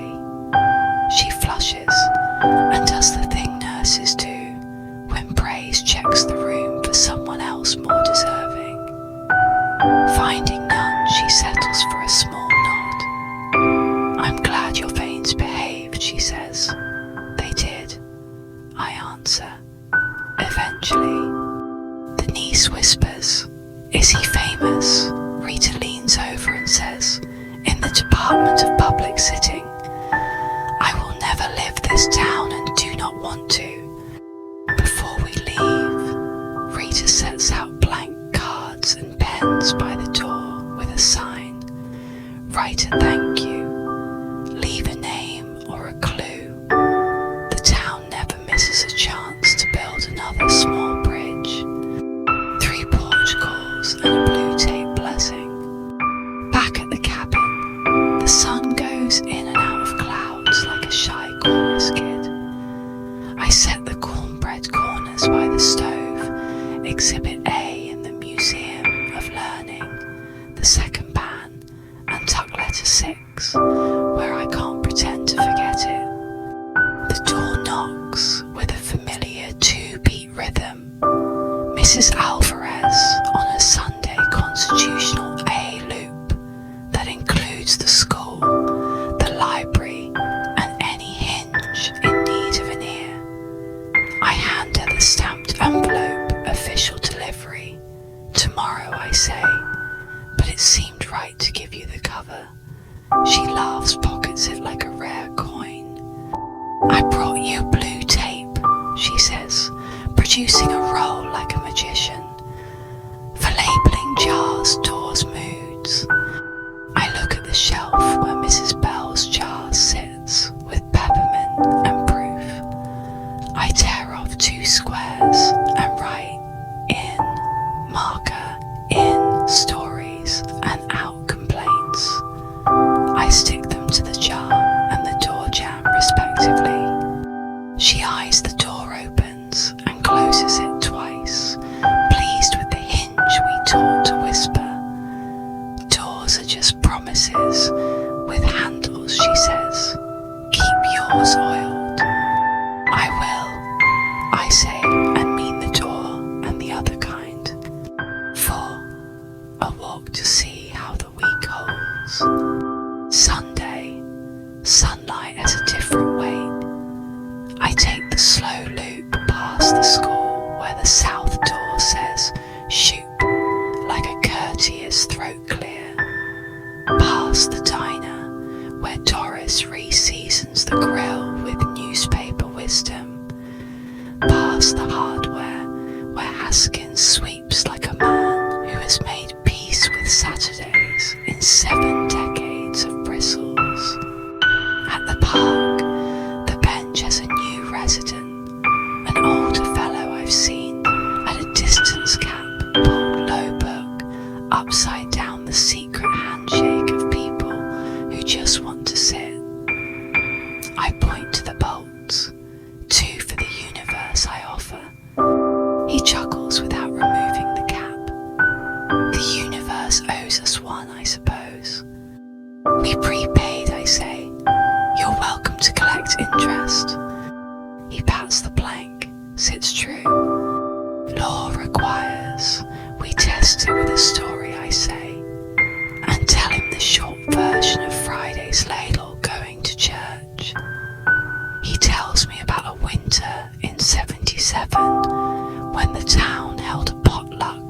storm, and a child learned to skate on the church hall linoleum.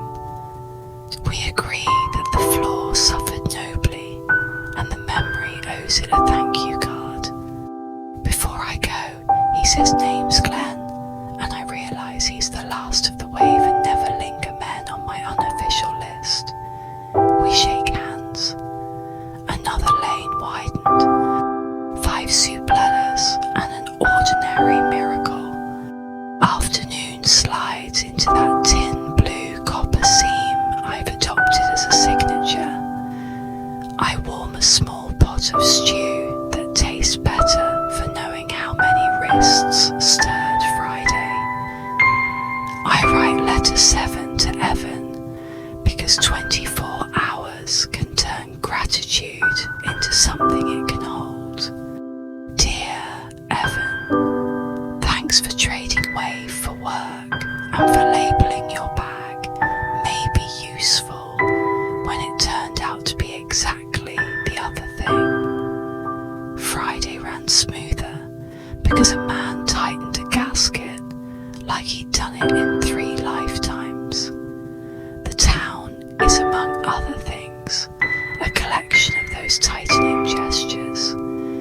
If you ever want a second opinion on a knot in a log or a plan, my porch has a chair that tells the truth gently. With gratitude, what? I set it with the weight. Miles will find it a route when Monday wakes. As the stew simmers, I thumb through the kindness ledger, this week's fresh pages crowding one at another, with dates, names, and lines that sound like slices of bread. It's true what the pastor said, a community is promises on a calendar. We kept some.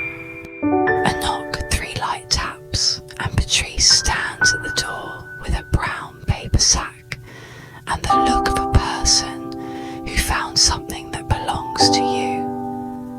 Lost and found yielded a blue midden with no mate, she says.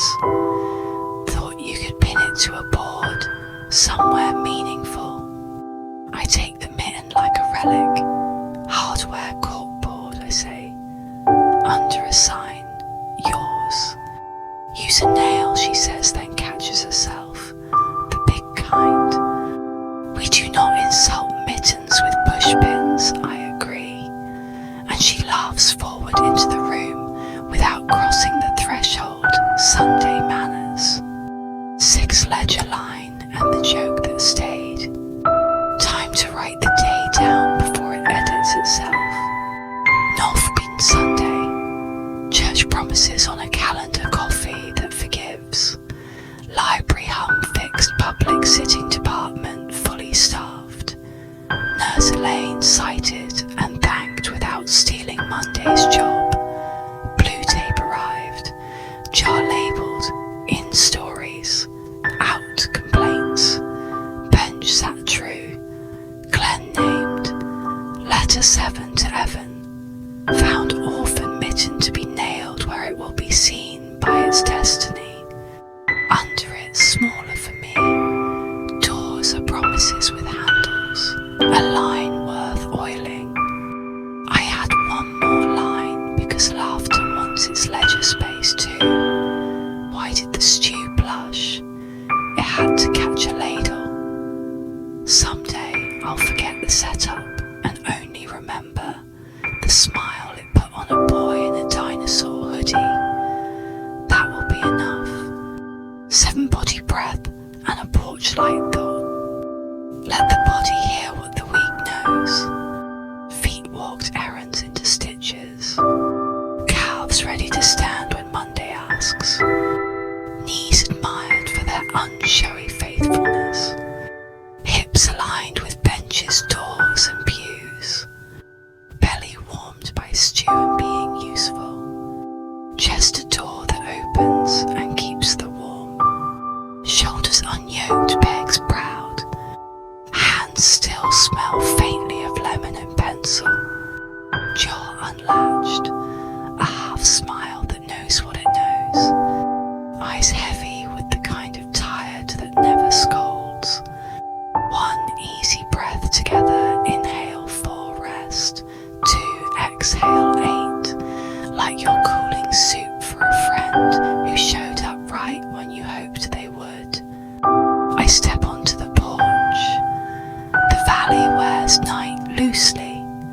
Somewhere a fox writes cursive in frost. The repaired roof seam keeps its quiet pact. The bench is a darker shape among dark shapes, occupied, I like to imagine, by someone finishing a chapter and not wanting the plot to rush. I leave the porch light on, not because I expect anyone, but because Sunday is when you remember you're not the only traveller who might need a small lighthouse. Tomorrow, Miles will shoulder letters. Mrs. Alvarez will make halls smell like lemon instead of Tuesday. Doris will season grief with sugar and salt. Rita will shelf hope by author. Haskins will measure comfort in bolts and peppermints. Mrs. Bell will pin a paper with 2 nail-head eyes, somewhere only she knows. Evan will find work that needs exactly what he carries. And me, I'll tighten, then listen. I'll write down what deserves to stay. I'll keep a jar for proofs and a roll of blue tape for labels that make life kinder to navigate. Sleep arrives like a librarian, dimming the lamps, gentle, practiced, sure. I let the day go on to the shelf it earned, and trust the morning to find me a fresh plank to carry. Morning opens the blinds 1 slat at a time. The kettle clears its throat. The house remembers where the mugs live. 1 friendly breath, inhale. 4, rest. 2, exhale. 6, and we're back at the edge of ordinary, which is where most miracles keep their day jobs. On the table, the jar with in stories, out complaints taped on, yesterday's orphan blue mitten, and the small stack of stamped envelopes waiting for the river. Letter 6 to Mrs. Alvarez, and letter 7 to Evan on top, like 2 boats nudging the dock. I set my coat by the door and walk the day. Once in my head post office with Miles Hardware corkboard for the mitten. Check the roof seam after last night's frost stop by the library to help Rita wrangle a car. A new line, call my son, to send him the chorus clip before the week runs away with both of us. One mail moves the town and sometimes the heart. At the post office, Miles is Monday official, again Chris Cap, quick grin. He taps the slot. River's running, he says. I slide the letters in, listen for the small clink that says, message accepted. He shows me a stack of Gratitude Express replies. 3 notes already came back over the weekend, with scribbled got it, cried a little thanks, and 1 drawing of a hinge that looks exactly like a happy robot. Proof of concept, I tell him. Proof of kindness, he answers, stamping the air with invisible ink. We both approve of our made-up jobs. On the way out, I catch the community corkboard. The thanks supper flyer is now crowded with additions. Found, scarf striped, need 2 strong backs for Mrs. Webb's, piano scoot notice, choir bake sale, no raisins in cookies, unless clearly labelled an important law.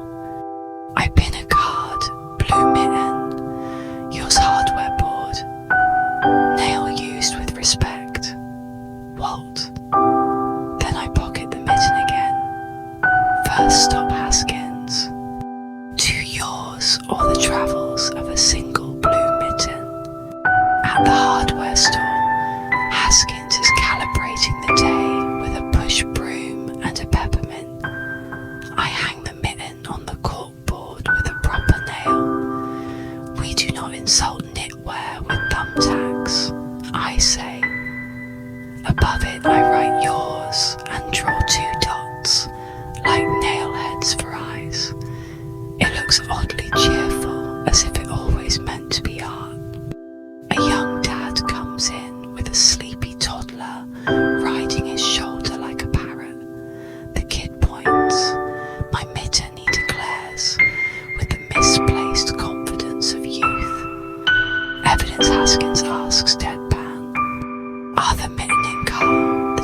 store of the soul, he says.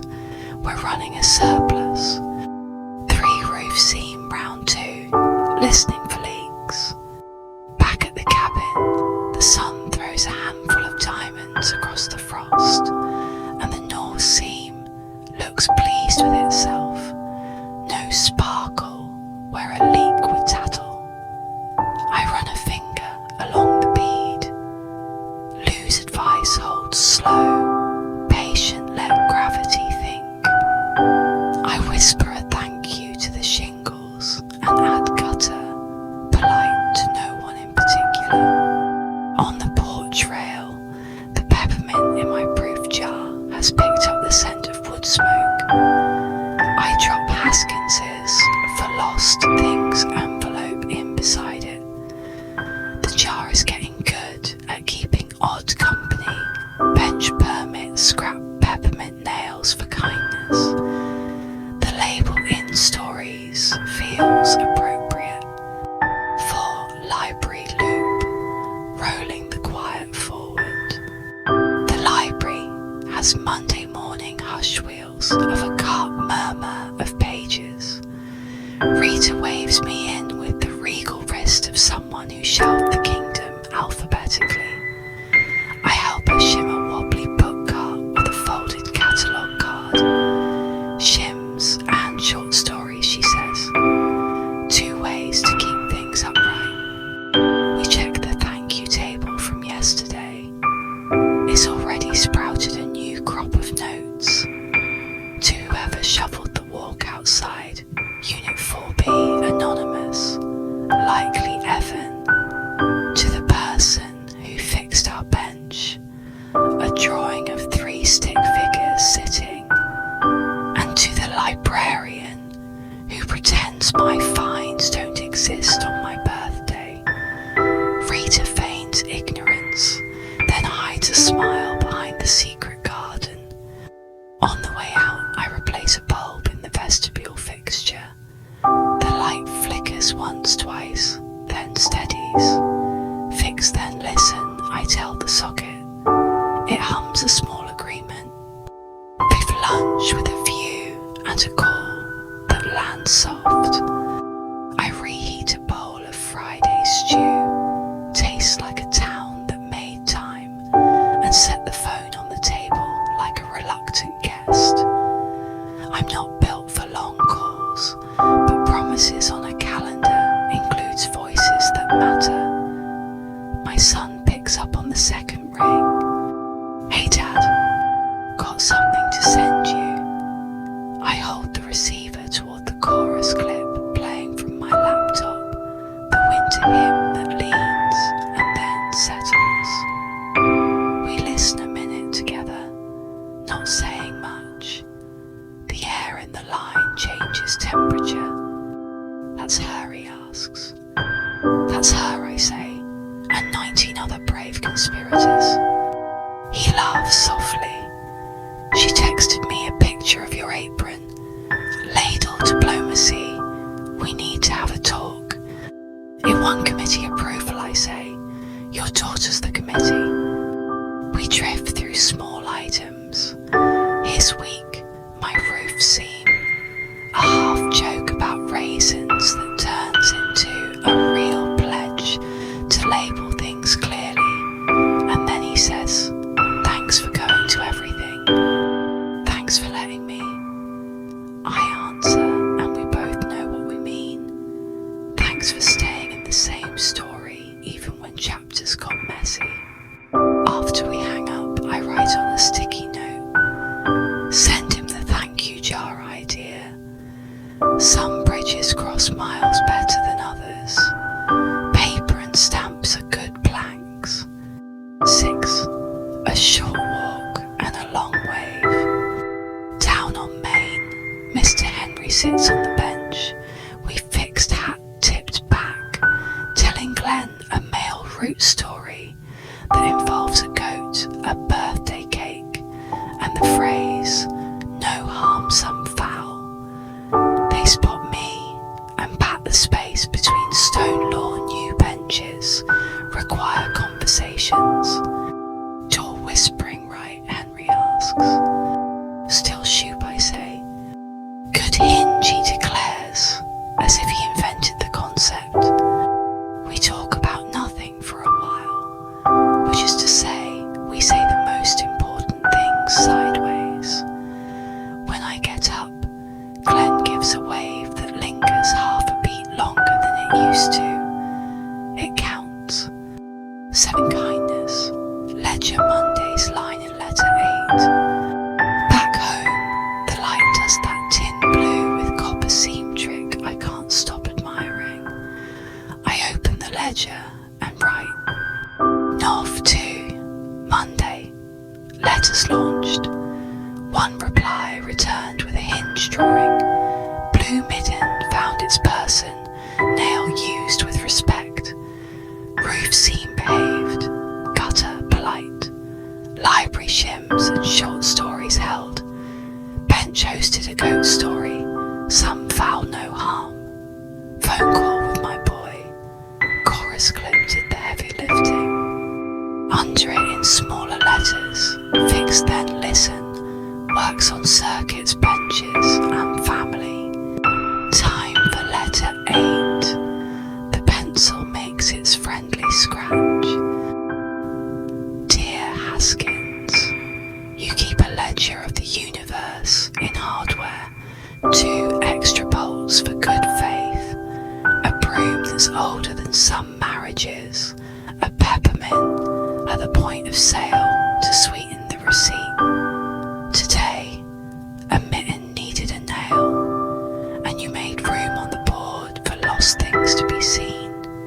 If I ever forget that mercy is a material, steel and thread and wood and sugar, remind me with 3 8-inch washers and those 2 words you used like a benediction for the universe. With gratitude, Walt. Stamped, set with the weight. I tuck the for lost things envelope back into the jar so tomorrow's stranger can borrow a nail for a memory. 8. A couple of small true laughs before the lamps. At the diner, Doris has posted a sign. No raisins in cookies unless announced in a voice like a town crier. Beneath it someone added, hear ye, and a doodle of a terrified oatmeal cookie. Mrs. Alvarez texted a photo of the south hinge wearing a tiny blue dot and a post-it that reads, Honor roll. Doors like children bloom under praise. I let the grin sit where it wants. Humour is another way the room lowers its shoulders. Time body check porch, light same song. Feet satisfied, Monday miles tucked in like sheets. Calves ropes coiled ready to unspool tomorrow. Knees steady and thanked. Hips aligned with benches and errands. Belly warm with stew and a phone call that didn't hurry. Chest a door that opens and keeps the warm. Shoulders pegs proud, hooks empty. Hands smell faintly of paper and lemon mail and holes. Jaw unlatched, the shape of a story at rest. Eyes heavy, the good kind of tired. 1 breath together, inhale, 4 rest, 2, exhale, 8. Like cooling soup for someone who showed up right on time. I flip the porch light on for the evening walkers. The fox, the version of me that sometimes needs a lighthouse. Across the room, the jar glints peppermint nails, scrap of bench permit, our little museum of proof that we meant it. Tomorrow we'll put new blanks on the calendar. I'll tighten then listen. I'll write down what deserves to stay, and if a mitten goes missing again, we've got nails for that. Sleep comes like a mail truck on a familiar route, steady, unpretending, sure of the door. I meet it halfway.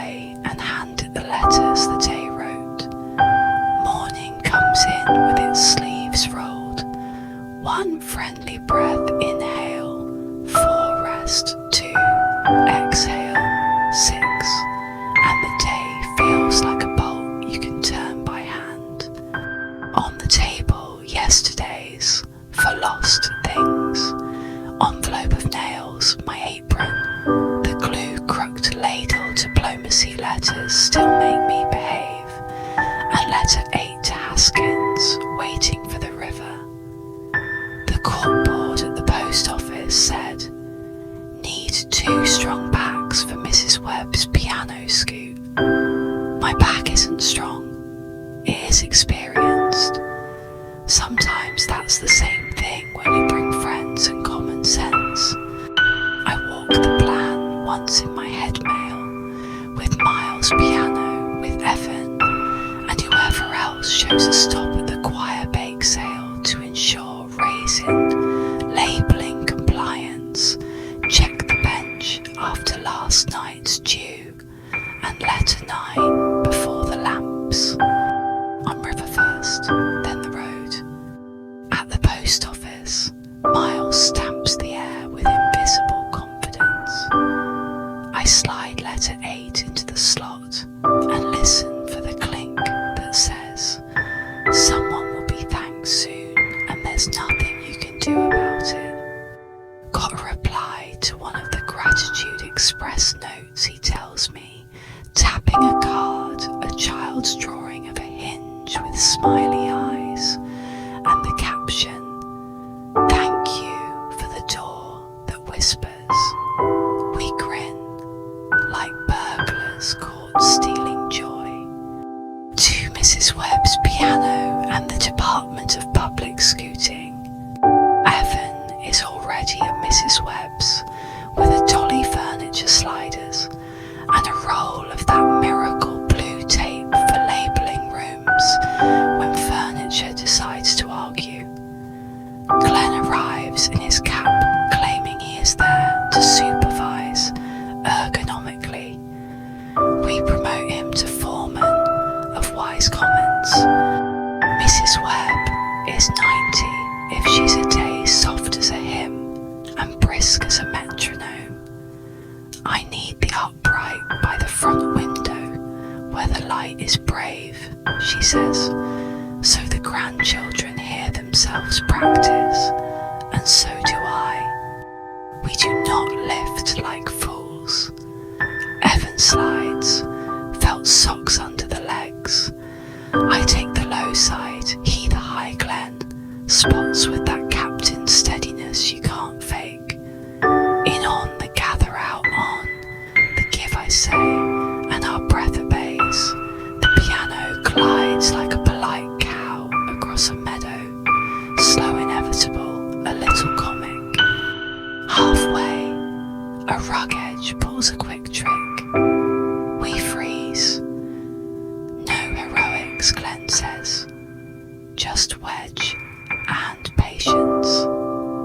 We shim with a folded doormat. Rita would approve nudge, and the piano settles by the window with a soft, satisfied thunk, like a period landing in the right sentence. Mrs. Webb sits, plays a one-hand C major that turns into something tender. My fingers know where I am again, she says. She presses 3 peppermints into our palms and 1 into Glenn's for supervising at a high level. We label the rug edge with blue tape. Watch your step, but don't be afraid. Best sign I've seen all week. 3 bench check and a goat postscript. On Main, the bench holds Mr. Henry and the goat stories coda. For the record, he says the goat ate the frosting letters that spelled happy and left birthday like a critique. Goats value specificity. I say running a hand over the rail. Bolts still true. Boards still sure.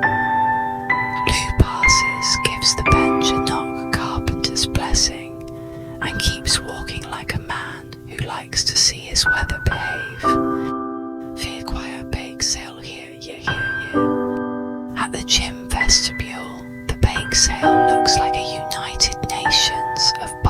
sugar. Patrice has a clipboard and a town crier bell. She rings whenever raisins threaten to go undercover. A sign clearly, Doris's hand reads, "No raisins," without declaration. Beneath it, "Hear ye," and a doodle of a cookie wearing a sash that says transparent. A boy in a dinosaur hoodie, my knock-knock accomplice, points to a tray. "These have stealth raisins," he warns solemn. "Confiscate and relabel," Patrice orders, handing him a marker. He prints raisins, but we're sorry in heroic caps. Justice served.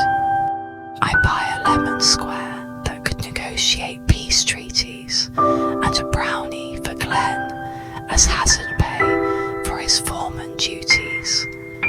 My granddaughter pops out of a cluster of sopranos.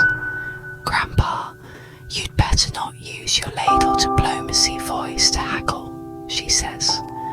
"I'm here to stimulate the local economy," I assure her, "and pay over the sign mark price, because some economics are not taught in school." House Mall repairs, sidewalk edition. On the way out, I see a loose trash can lid skittering toward the crosswalk like a puck. I pin it with a gentle foot, tether it to its can with a length of lost twine from my pocket. Don't ask why I carry twine. Men of my age are issued twine at birth and leave a strip of blue tape labelled "Stay." It will for a while. Sometimes for a while is the exact miracle available. Six-diner interlude, oatmeal treaty, and a joke with mileage. Doris waves the ladle as if it were a scepter. "We've had 3 raisin apologies already," she reports. Progress by pastry. I take oatmeal with peaches, salted oats, sweet fruit, and she slides a coffee with one more splash of diplomacy. At the counter, a man tells the tomato plush joke poorly. The room indulges him kindly. I slip in the upgraded version. Stu had to catch a ladle, and he laughs like a person who needed the next rung down the ladder. We're a joke co-op now. Fair trade, shared harvest. Before I go, Doris hands me a little paper bag. "For Mrs. Webb," she says. "Inside 2 shortbread keys. Tell her pianos play better after cookies shaped like permission." 7 afternoon, quiet ledger ink and a callback. Back at the cabin, the kettle gives its small approval.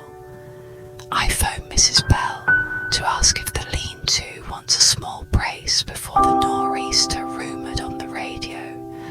"It wants one," she says. "So do I." "Morning, then," I say. "Evan and I will bring a crosspiece and the stubbornness." "Bring that blue tape," she adds. "I want to label the good shovel before the bad one lies about his identity again." We laugh. Tools are people with fewer birthdays. Hate kindness ledger Tuesday's line. I write, while the steam makes the window polite. Nov 3 Tuesday. Piano scooted to brave light. Felt socks, saved backs. Rug, labelled watch your step, but don't be afraid. Bench still true. Goat values, specificity. Bake sale, enforced transparency. Raisins, but we're sorry, achieved compliance. Trash lid, persuaded to stay with twine and tape. Shortbread keys delivered to Mrs. Webb, permission granted. Morning plan brace. February, sun stack with Evan. Under it for future me no heroics, wedge and patience. 9 letter 9 to Rita Shim. poems and short stories. Dear Rita, you keep the town upright with 3 tools, a cart with 1 good wheel, a pocket full of shims, and stories that explain us to ourselves. Yesterday, you turned a PA hum into silence, and a rug into a map. Today, the bench you helped fix hosted a mailman and a goat recollection in equal comfort. If gratitude had call numbers, I'd file you under 811 practical poetry. Thank you for shelving hope where we can find it, and for issuing public sitting permits without paperwork. With gratitude, well, stamped, set with the weight the river knows. 10 body check and the lamp, feet content. They glided a piano and did not complain loudly about it. Calves ropes on pegs, no knots. Knees praised, they like it when I notice. Hips square as a window the piano now faces. Belly lemon square, honest oatmeal treaty kept. Chest door that opens, keeps the warm. Shoulders hooks empty, pegs proud. Hands smell faintly of twine peppermint and a little piano dust. Jaw unlatched, a grin that remembers raisins, but we're sorry. Eyes heavy in the exact right way. 1 easy breath, inhale. 4 rest. 2 exhale. 8, like cooling a spoon before offering it to someone who trusted you with their hunger. I set the blue tape by the door coil, a cross piece, and 2 brackets for morning, and tuck the felt sliders into a bag labelled for future stubborn things. The jar on the shelf glints peppermint nails, permit scrap envelope of lost thing nails, our little museum of proof we meant it. Sleep arrives like a piano, at rest strings relaxed, sounding board warm. Tomorrow we brace, February sun, tighten, then listen, and if raisins try anything, we've got a bell. Dawn shows up early to check the sky's homework. The radio says nor'easterish, not a tantrum, just weather with opinions. 1 friendly breath inhale, 4 rest, 2 exhale, 6, and the day clicks like a latch that knows its job. On the table, the blue tape, 2 brackets, a cross piece for the lean-to, and a paper sack with Doris's breakfast that forgives biscuits. The jar on the shelf, peppermint nails, bench permit, scrap for lost things, envelope glints like a lighthouse for errands. Today's list, thick pen and short sentences. Brace February sun with Evan. Label good shovel before the bad shovel starts lying. Check the south hinge and the coffee casket at Hill and Pine. Call Patrice for a chorus. Snow plan, kids versus boots. Letter 10. 1. The lean-to learns stoicism. Evan meets me at Mrs. Bell's blue cap. Careful eyes a drill that sounds optimistic. The stack hums its low winter hymn. February sun is pinned to the post with 2 nail-head eyes and yesterday's date.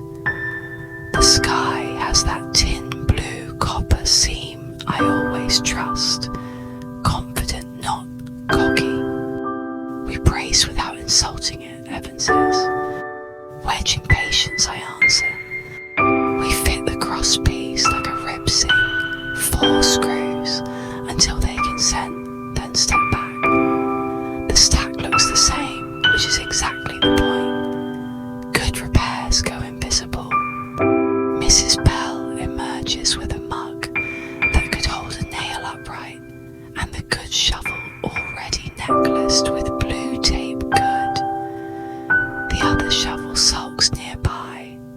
freshly labelled "Just OK, but we're glad you're here." I gave it a participation ribbon, she says, towards the people with fewer birthdays. We laugh, then she nods toward the sky. When this weather comes, I put soup in jars like I'm paying forward a favour. I hold up my empty jar from yesterday. She fills it with a ladle that has seen things. On the house, she says. On the neighbourhood, I answer, and we both like how that sounds. Before we go, we label the lean-to post with a square of blue tape, braced on purpose. Future years appreciates honesty. 2 small rounds, hinge gasket, and the choir's boot plan. At the school, I press my ear to the south hinge, like a doctor with an old-fashioned stethoscope.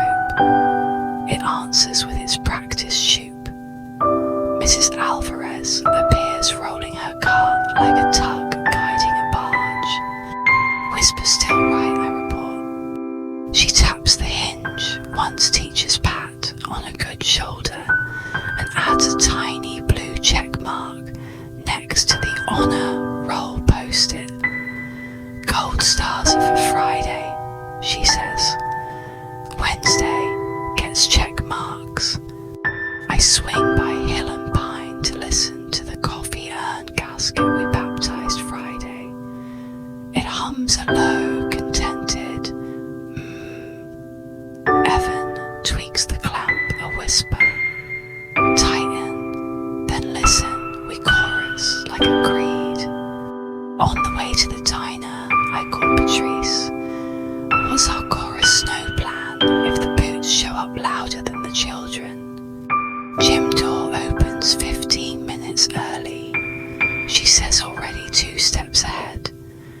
We'll line the floor with mats like a runway and bribe them with no raisin cookies. Clearly labelled, I say. Clearly she promises. 3 diner, weather desk and a forecast with good manners. At Perkins, Doris stirs a pot of chowder like she's negotiating with January. Storm wants to be taken seriously, she says. We'll let it, but it can mind its tone. I deliver Mrs. Bell's jar for washing and trade a biscuit for intelligence. Lou slides in, reads the radar like a poem. Snow after 3, wind after 5, stories by 6.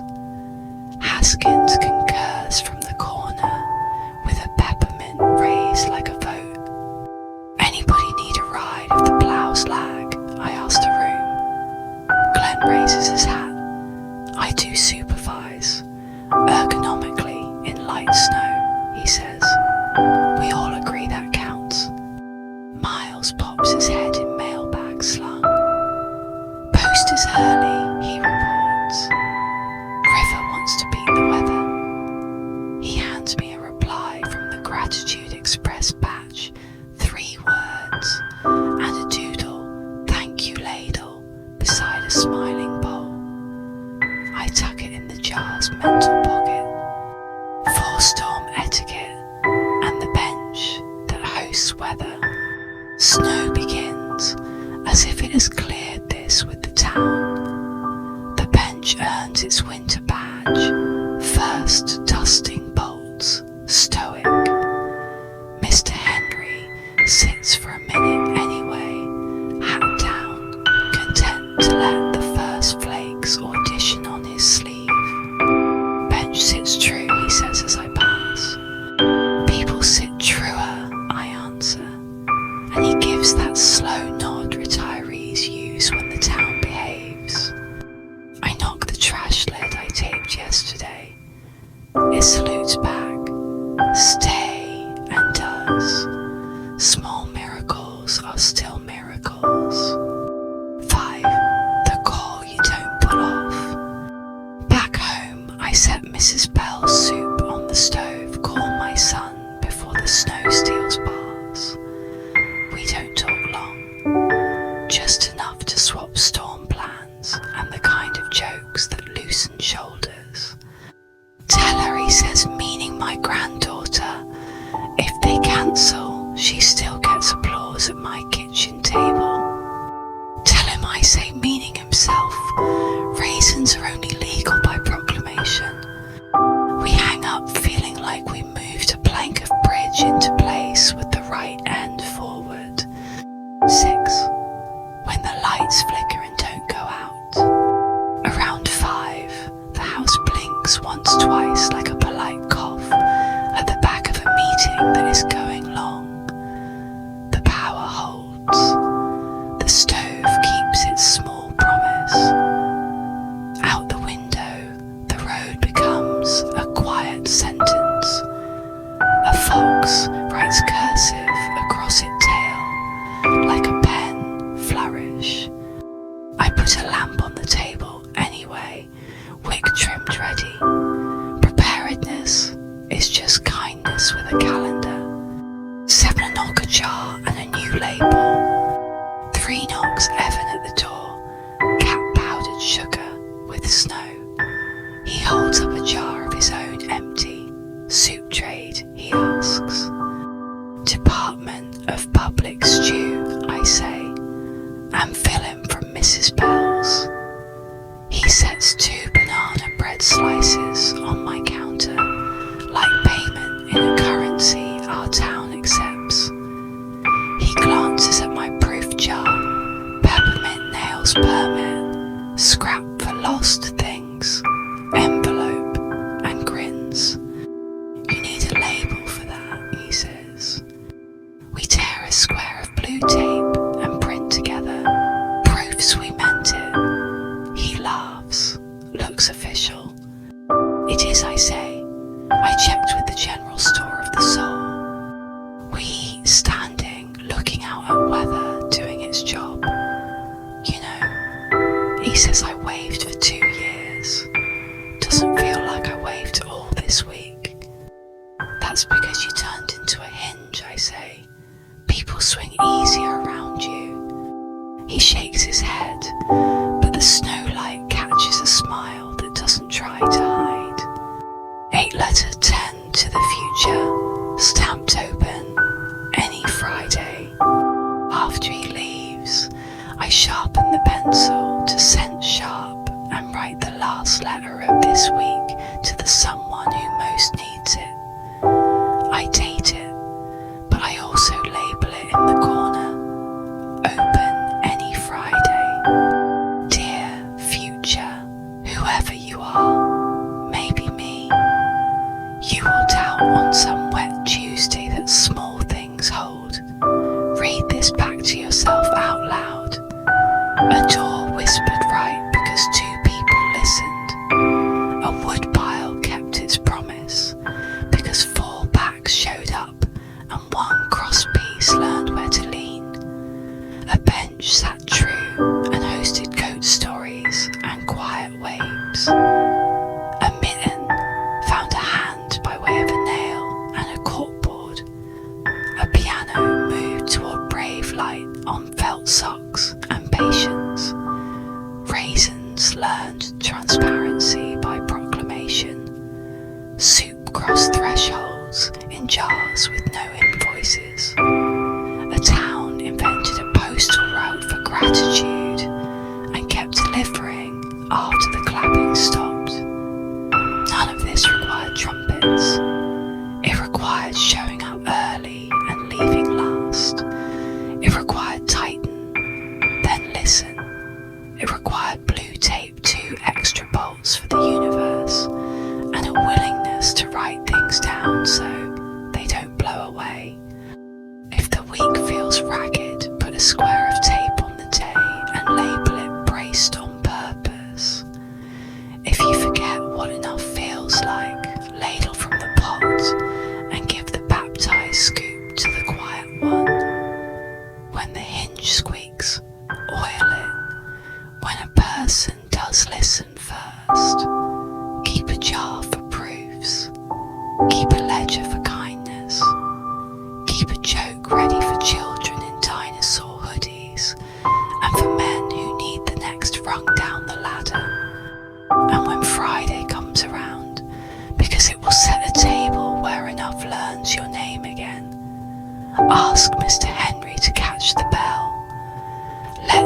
Mrs. burn the first pan into legend. Let Mrs. Bell pin paper eyes to February. Let Mrs. Alvarez write check marks on things that worked. Let Haskins slide you 2 bolts for the universe. Let Rita shelf hope where you can reach it. Let Miles stamp the air with invisible ink so the river remembers to run. Let Evan arrive with a bag labelled maybe useful that turns out to be the other thing. Then breathe in gently, rest kindly, out longer than you need. Open this again when the weather gets ideas.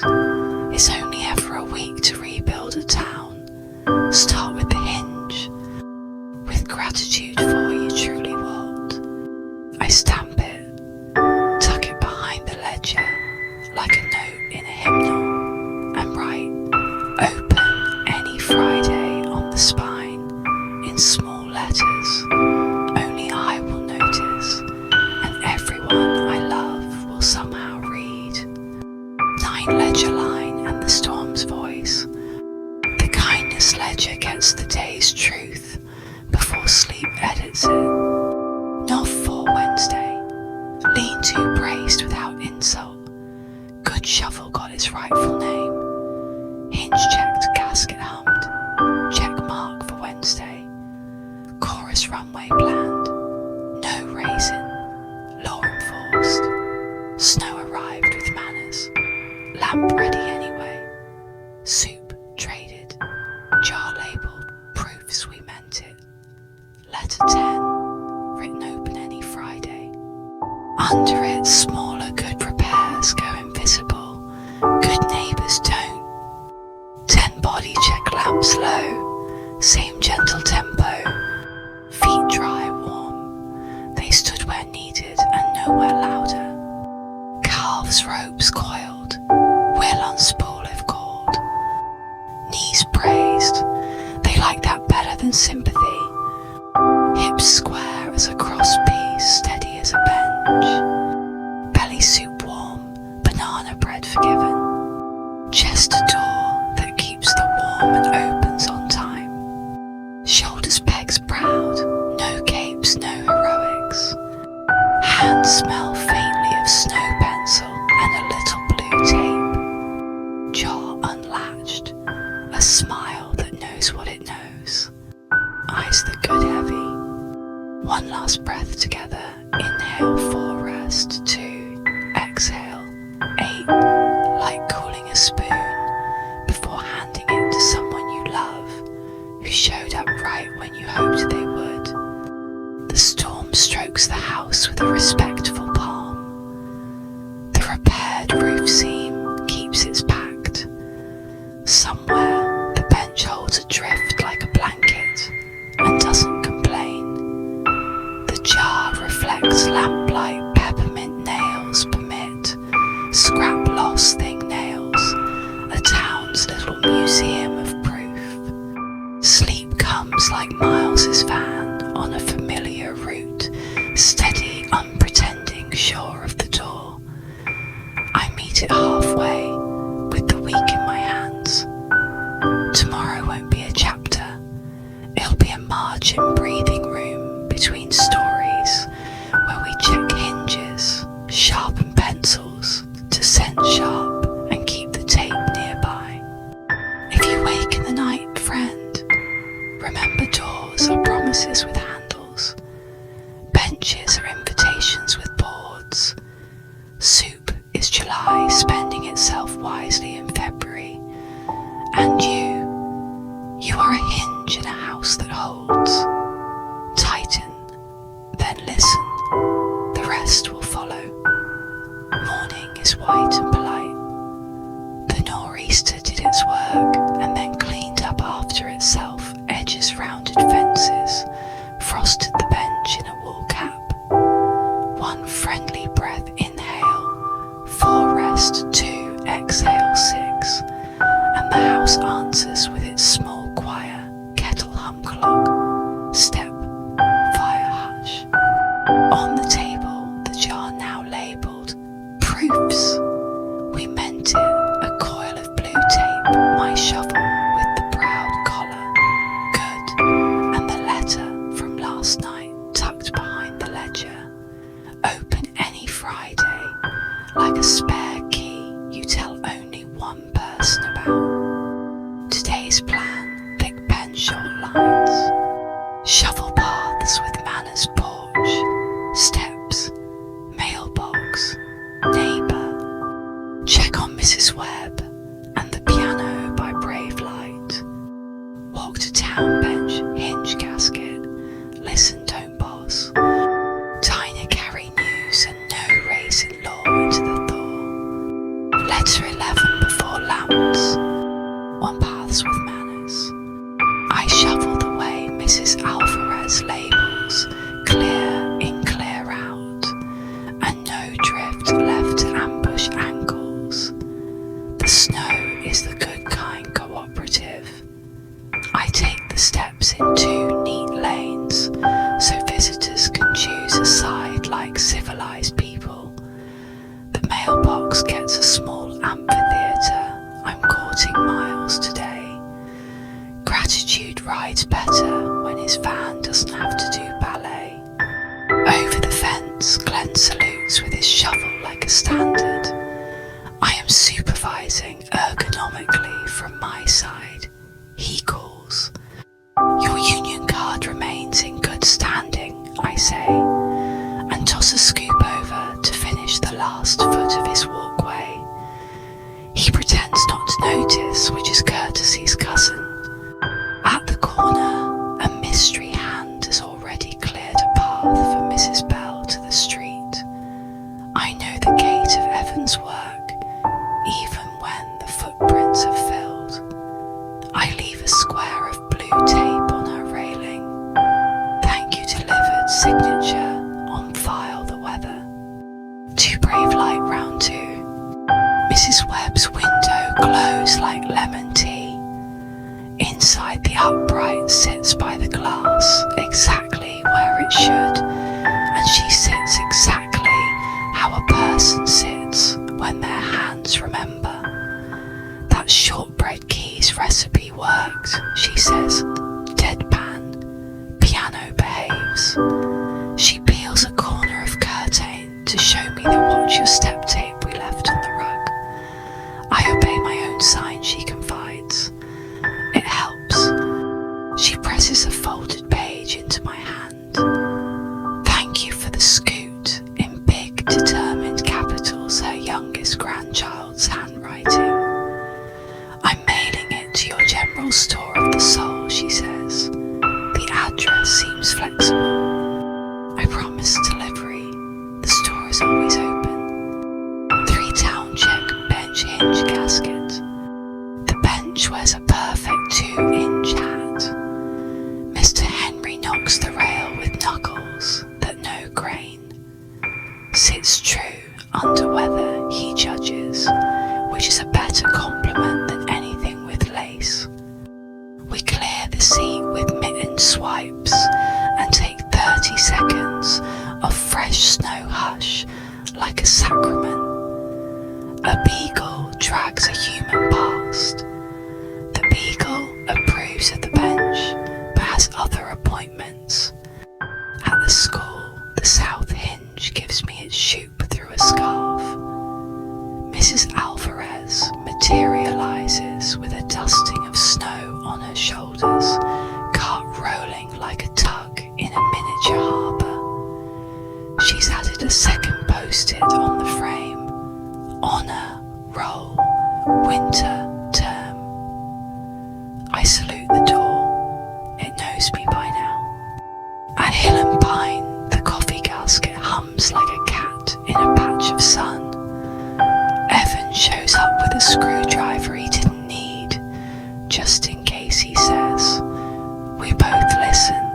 The gasket purrs. Fix, then listen. We remind the urn, and it continues to be content. For Tynathor Treaty, renewed raisins behave. Perkins is a coat rack with soup attached. Doris has a chalkboard 4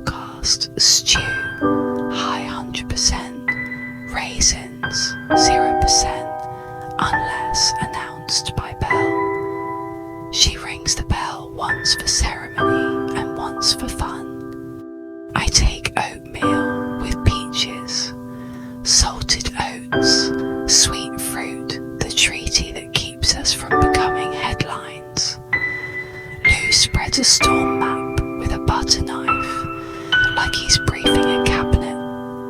Another inch tonight. Nothing to scare the church basement, he says. We'll run seconds on Saturday, just because we can. Miles tucks in with cheeks like apples. Routes passable. Your amphitheatre at the mailbox got a 5-star review from management. He produces a postcard addressed in kid letters to Walt the Scooter of Pianos. We agree the title outranks ladle diplomacy by a nose. A teenager at the counter elbows, still unsure of their eventual job, announces he shoveled 3 porches before breakfast. Doris slides him a hot chocolate, labelled paid by the Department of Public Sitting in block letters. We are a nation of tiny benevolent bureaucracies. 5 small repairs you can do in gloves. On my walks home, I collect a handful of fixes that don't require speeches.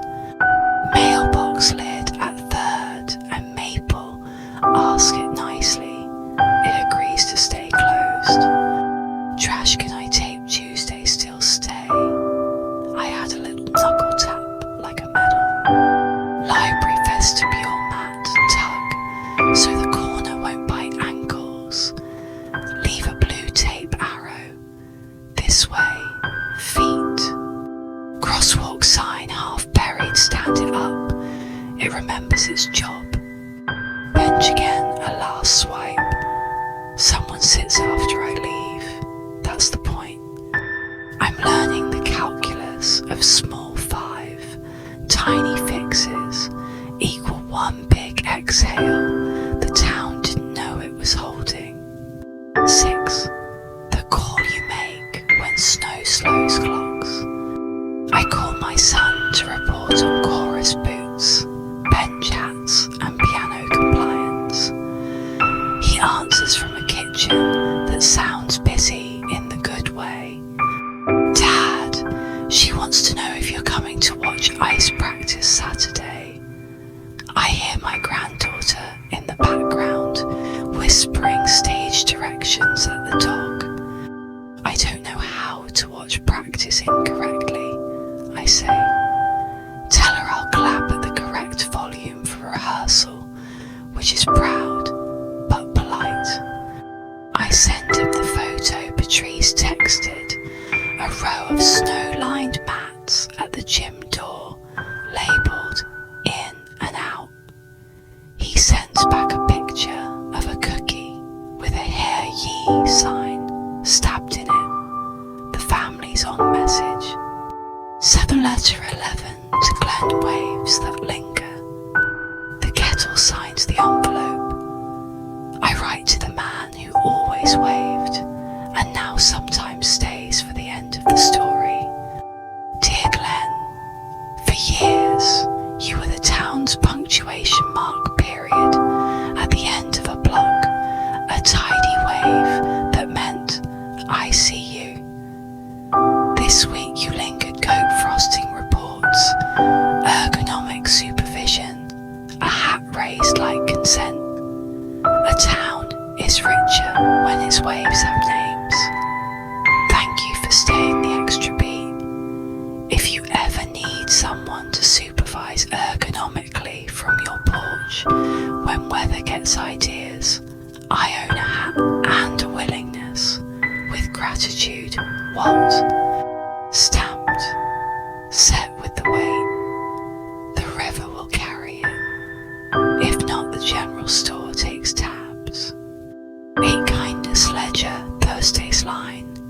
Before the day edits itself, I write it down. Not 5 Thursday. Path shoveled with manners. Mailbox amphitheatre pleased Miles. Piano still brave. Sign obeyed.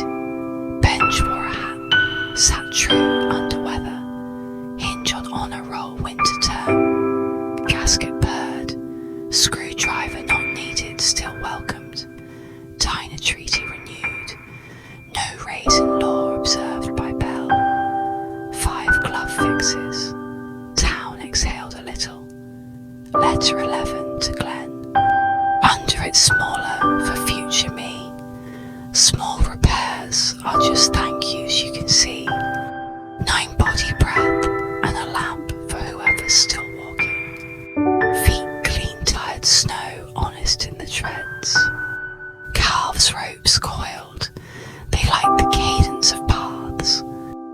Knees praised again because praise works better than ice. Hips square as the crosspiece we set yesterday. Belly warm with chowder and a postcard that called me scooter of pianos. Chest a door that keeps the warm opens on time. Shoulders hooks empty, pegs proud. Hands smell faintly of snow lemon and pencil. Jaw unlatched, the shape of a post-storm smile. Eyes good heavy. One breath together, inhale, 4 rest, 2 exhale, 8.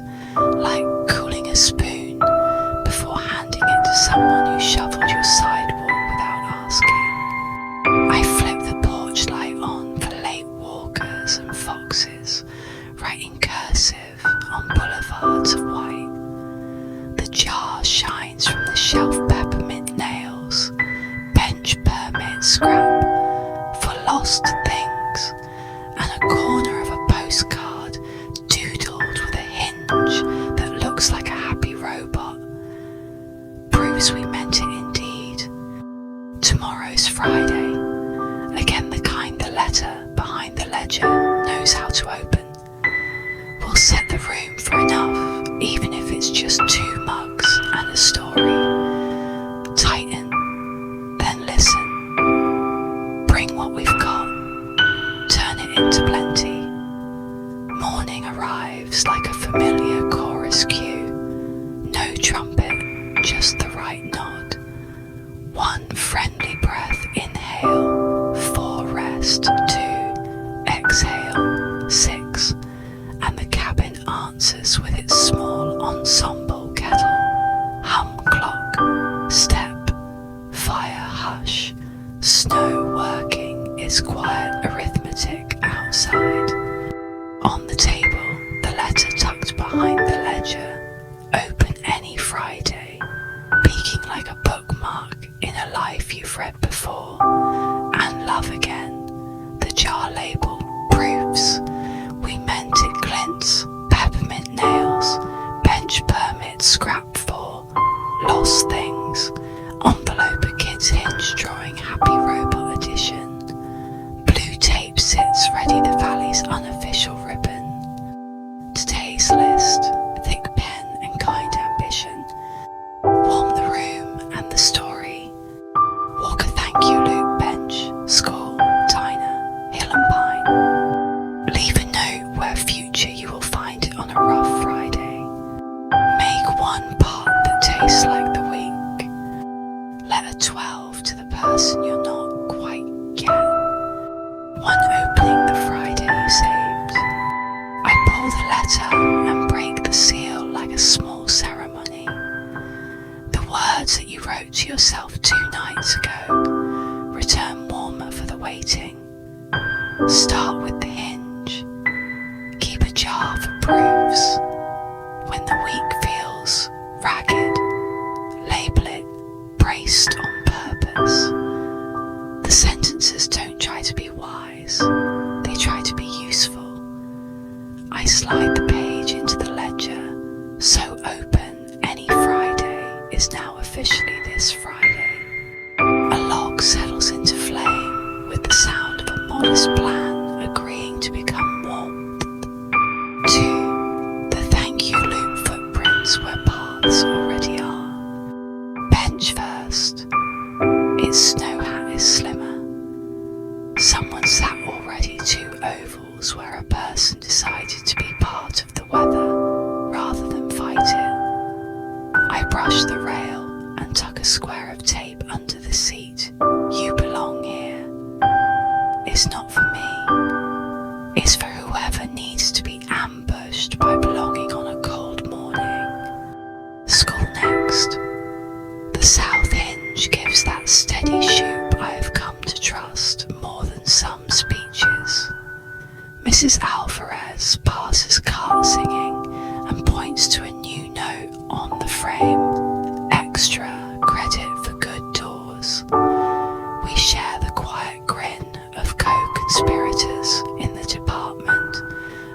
things that feel small and aren't. Dinah. Doris has posted a fresh proclamation. No raisins in muffins. Either say it with your chest. She rings the bell once and pours coffee with a splash of diplomacy. Lou marks the forecast like he's smoothing a freckled map. The teen who shoveled 3 porches now claims 5. Doris slides him hot chocolate with a marshmallow that looks like an official seal. We could use 2 ladles for Saturday seconds, she tells me. 1 for stew, 1 for stories. I promise to bring both. Hill and Pine. The coffee casket purrs. The kitchen door wears in out proudly. Evan has already straightened the chairs as if people were eminent and deserved good angles. On the bulletin board, Miles has pinned a card. Gratitude Express continues. Right will run. A child's drawing shows a van with wings. Sure, why not? On my way out, Haskins intercepts me with a paper bag. Inside 2 bolts for the universe, a peppermint and a scrap of tape with "For Bad Days" written in pencil. Install when required, he says. Some hardware is medicinal. 3 the part that tastes like a week.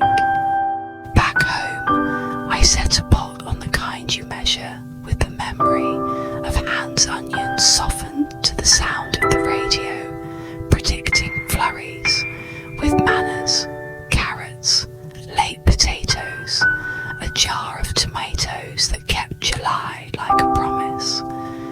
Mrs. Bell's last ladle of broth, July paying February wisely a handful of beans, because enough should invite everyone. Salt with intent, pepper with patience.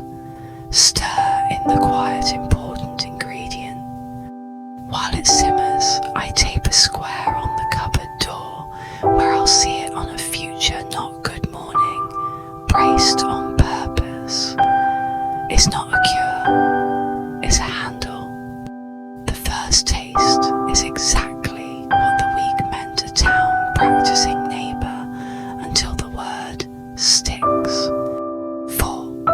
The knock you've been expecting, even if you didn't. 3 light taps. Nurse Elaine at the threshold, hat dusted with honest weather cheeks warm from the walk. In her hand, my letter, the one Miles ran Monday, creased and reread. I can tell from the way paper learns corners. I didn't come for thanks, she begins, which is often the way people arrive when they deserve it most. My niece and I are out for air, and I wanted to. She stops, deciding not to iron the sentence. I have soup, I say, stepping aside. Doors are promises with handles. Use them. We eat at the small table, 2 bowls, no ceremony. She tells me the towel warming trick came from her mother's mother in a kitchen with drafty windows and chore lists written with a carpenter's pencil. I tell her Mr. Henry would approve of the tool lineage. Her niece, hello, I'm not tired. Sticker now upgraded to I'm a little tired. Draws at the corner, a bench with friendly bolts, and beside it a mitten nailed to a board, saying, yours. Art with good manners, I say, and she solemnly offers me a crayon to sign the corner. I do like a man who knows this is a contract. When they stand to go, Nurse Elaine touches the cupboard square that says braced on purpose. That's medical, she declares. We both accept the diagnosis. 5.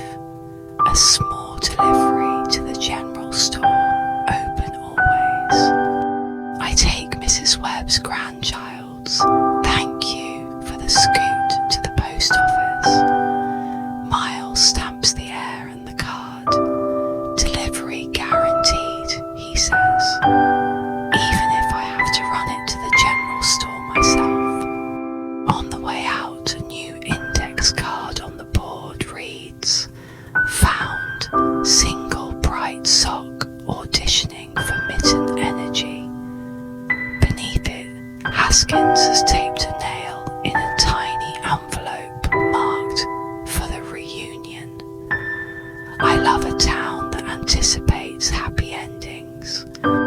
6 letter 12 to the person you're not quite yet. Back at the table, I sharpen the pencil to scent sharp and write to the version of me that lives just one good habit further along. Dear almost me, you're the one who remembers to set the aprons to dry before sleep, who keeps the blue tape where it can't hide, who says people's names twice, once out loud, once in the ledger, so they stay. You are kinder to your knees and a little less patient with your excuses. If you haven't found it yet, the handle on the bad morning's door is labelled braced on purpose. It's where you left it. When you forget the recipe for enough, it's onions, patience, July in a jar and company. When you can't find reasons, borrow some tools, a screwdriver, a towel that knows polishing from scolding a ladle that remembers Friday. Keep a jar for proofs, keep laughing at raising proclamations, keep tightening, then listening, and if a mitten goes missing, you know where the nail is. I'll meet you at the bench at first light or last, whatever the day can spare. Bring what you've got, we'll turn it into plenty. With untidy affection, what? Stamped, set with the weight. I'll mail it to myself, because sometimes the river needs to carry you your own words. 7 ledger line, Friday's proof, and a quiet amen. Nov 6 Friday, open the Friday I saved. Thank you, Loop Bench, you belong here. Hinge on extra credit, Diner Treaty, renewed hill and pine chairs squared. Pot that tasted like a week. Nurse Elaine knocked. Niece drew the general store with good manners. Posted a child's thanks. Found evidence that socks want mitten energy. Letter 12 to almost me. Under it, smaller, true enough, isn't loud. It shows up and stares.